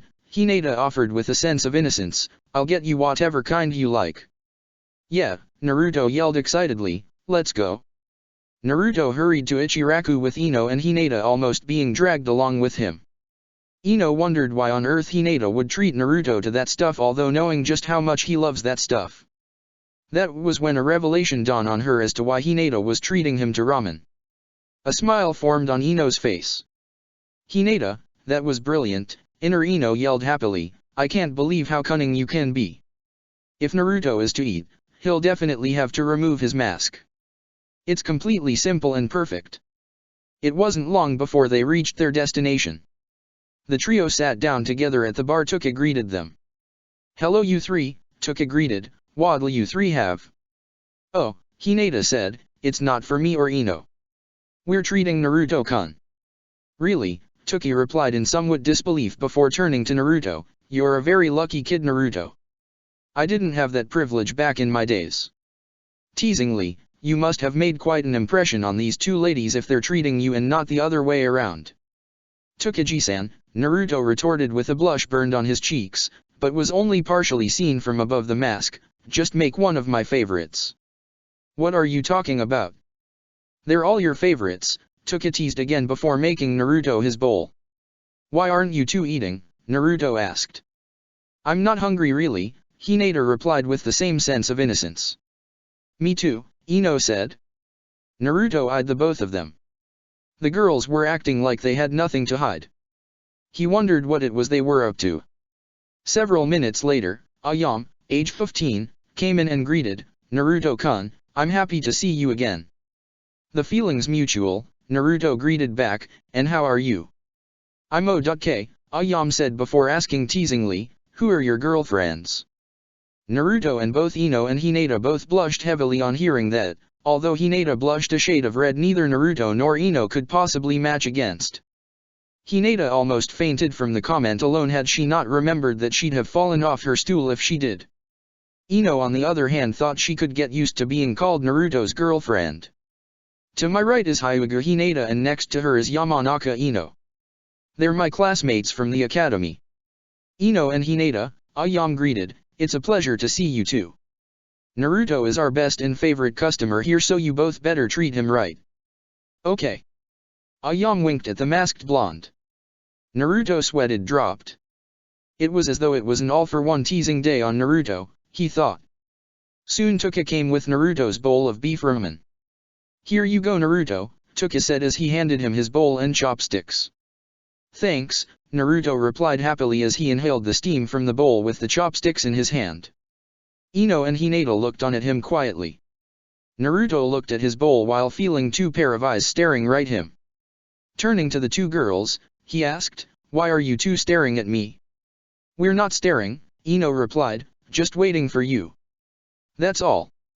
Hinata just fiddled with her fingers as though she was nervously waiting for something. He looked at them suspiciously before shrugging. Turning back to his bowl, Naruto moved his hand to his mask. Hinata and Ino held their breaths as they awaited him to remove it. "Hey Ino!" "Hinata!" Both girls yelped in surprise as they turned to see Kiba appearing from behind them with Akamaru in his jacket. Chuji, Shino, and Shikamaru followed close by as they entered the small diner. "What are you two doing here?" Kiba asked. Ino replied, "What do you think? We're here hanging with Naruto." That was when both Ino and Hinata turned to face Naruto, who now had his mask back on his face with a satisfied smile hidden inside the mask. The bowl in front of him was completely empty of all its contents. "That was really good," Naruto thanked. "Thanks for the meal, Hina-chan." Although she blushed, however, both girls frowned at how Naruto devoured the ramen with such inhuman efficiency while missing the chance to see his face without the mask on. "Damn it," Inner Ino yelled with flames behind her, "we were so close." "Damn you, Kiba. You mean you both were here treating Naruto to lunch?" Kiba remarked with a tinge of jealousy. "You two never treated any of us guys to lunch." "How troublesome," Shikamaru stated in boredom. Chuji was busy eating his chips while Shino remained as quiet as ever with his hands in his jacket pockets. "Hey, while we're here," Kiba suggested, "why don't we all get some ramen? It'll be the girls' treat." Kiba suddenly found himself with his face to the ground with a lump on his head in courtesy of Ino, who was now standing over him with her fist clenched tightly. Akamara whimpered from underneath Kiba, having taken the full brunt of the fall with his master top of him.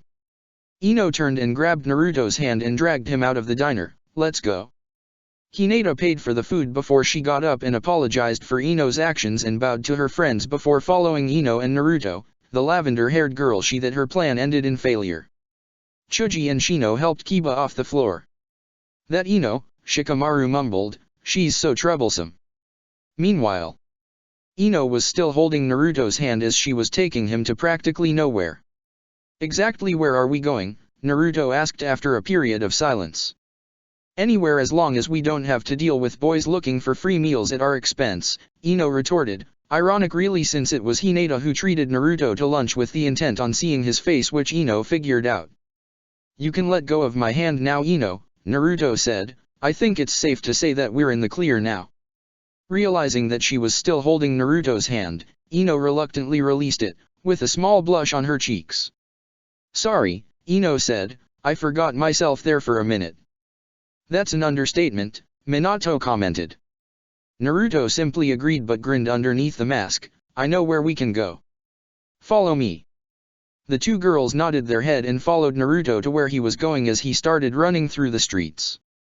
Hinata and Ino made the effort to keep up with him, but he was moving at a speed much faster than theirs. "Naruto-kun," Hinata said, "we're not as fast as you. You can at least slow the pace down enough for us to keep up," Ino added. "Are you kidding me?" Naruto said, "this is slow compared to how fast I can really go." Naruto slowed down enough to allow both girls to catch up. When they reached him, however, Naruto grabbed both of their hands and held onto them tightly as he ran faster, with them being made to keep up with his speed. "Naruto!" Ino yelled, a cry that fell on deaf ears as Naruto simply laughed. In spite of this, Hinata just blushed crimson on the fact that Naruto was actually holding her hand. A while later, Naruto, Ino, and Hinata found themselves at one of the training grounds. No one else was there besides them. Both girls were taking in large gasps of air, almost as though they were deprived of oxygen. Naruto teased, "How do you both hope to become great kunoichis if you're complaining about being out of breath already?" "Well, forgive us for not possessing your stamina," Ino shot back. "There's nothing to forgive," Naruto replied, "you both will just have to work harder like I do, especially if you both want to maintain those nice figures of yours." That last comment caught Ino and Hinata off guard, as they both blushed and looked away shyly. "He thinks I have a nice figure," Hinata and Ino smiled and thought at the same time, "Does that mean he likes me?" Naruto smirked as their reactions. Breaking whatever thoughts they were daydreaming about, Naruto said, "Hey, who's up for some sparring?" The girls broke out their dreams to look at Naruto incredulously. "Spar with you," Ino said, when Inner Ino suddenly said, "This'll be perfect. That way I can yank off Naruto's mask and see how he really looks like underneath it. He must be hiding something if he's always wearing that mask all the time." "I accept," Ino replied. "And you, Hinata," Naruto offered, "you two can double time me if you want." "He's making this too easy," Inner Ino shouted happily as though victory would be quick and sure. "Are you sure, Naruto-kun?" Hinata asked. Naruto replied, "Trust me, your hits couldn't possibly be anywhere near as hard as Kaa-chan's." Oh yeah, Ino shouted, we'll see about that. And with that Naruto took a fighting stance as the girls did likewise. Hinata activated her Byakugan and assumed the Hyuga fighting stance. Naruto eyed both females cautiously, as they all wondered who was going to begin the spar. Anytime now, Naruto invited, I don't have all day. So you either come at me or dash. Naruto didn't finish his speech when he suddenly dashed at the girls who were caught off guard by his actions. He did a palm strike to their chest, sending them flying backwards off the ground momentarily before they landed down on the ground in a thud. I'll come at you, Naruto said with a grin on his covered face. The girls soon got up from off the ground. Ino saw that parts of her clothes and hair now had dirt and bit on grass on them, as did Hinata. You're gonna regret that, Ino declared as she and Hinata readied themselves to attack. Come make me, girlfriends, Naruto taunted while doing a hand gesture inviting her to come at him. Ino and Hinata charged at Naruto at full throttle, throwing as many punches as they could at him. Naruto simply dodged and evaded every last one of them as though he was taking a walk through the beach.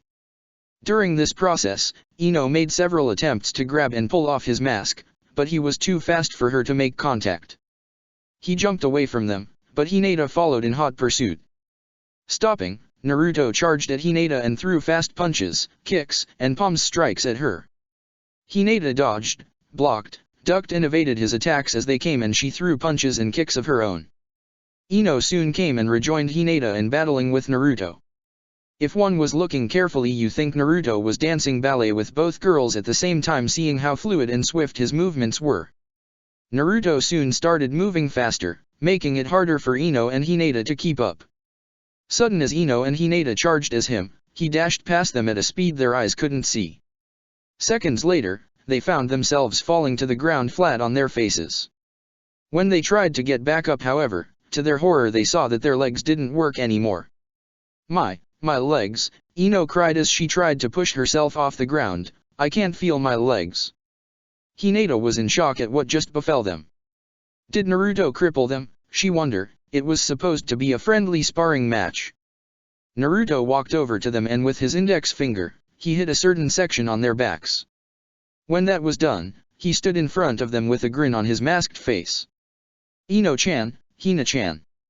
You two can stand up now, he said. Is that some kind of joke? Ino barked, this is all your fault. We can't move our legs. Really, Naruto said as he moved and grabbed one of their 2 feet, removing their sandals before tickling their feet. Ino and Hinata laughed hysterically as they struggled to break free, senselessly not realizing that they were kicking Naruto with their other free foot. Naruto released them and said, your feet seem fine to me if you both can kick that hard. That was when they realized that they could indeed move their legs after all. Putting their sandals back on, Hinata asked, why was it that we couldn't move our feet for a moment? Pressure point, Naruto answered, I hit one of your pressure points, cutting off your brain's sensory to your legs, thus momentarily laming you both.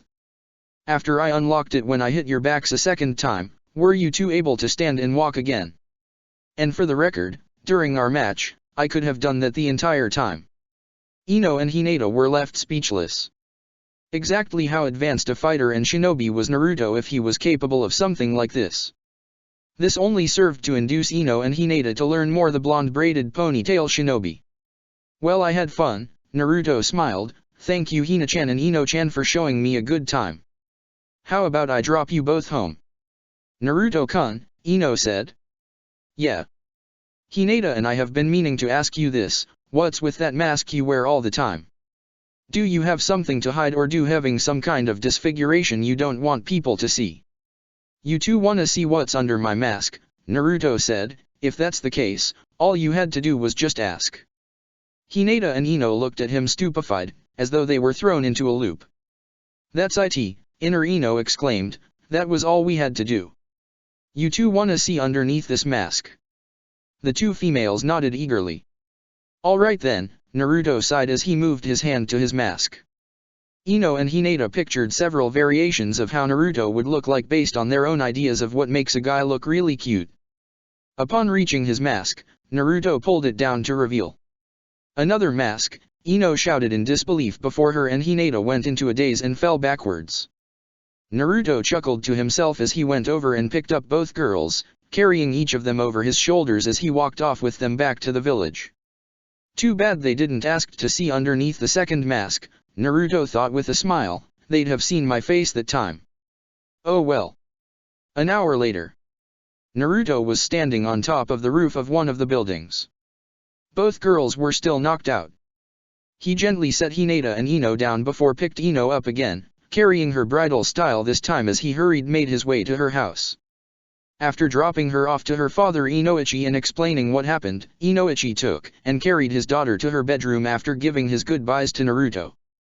With that task done, Naruto then hurried back to Hinata. Reaching her, he lifted and carried her bridal style and hurried to the Hyuga compound. 30 minutes later. Ino opened her eyes and found herself back in her bedroom. She sat up and asked aloud, "What happened? I don't remember coming back here." A minute later, the door to her room opened. She turned and saw her father entering the room. "Ino, you're awake," Inoichi smiled. "Naruto carried you back all the way home. He said that you and Hinata wore yourselves out to exhaustion while sparring with him. The boy must have some stamina to be able to go toe-on-toe with you two girls and then carry you both all the way home after you and Hinata passed out. From what he told me, both you and Hinata made quite a team, giving him a good fight. He said that you girls should spar with him again sometime." Ino knew why she and Hinata passed out and was surprised that Naruto covered for both her and Hinata. She couldn't imagine the embarrassment she'd have experienced were Naruto to tell her father what really happened, although most of what Naruto said was true.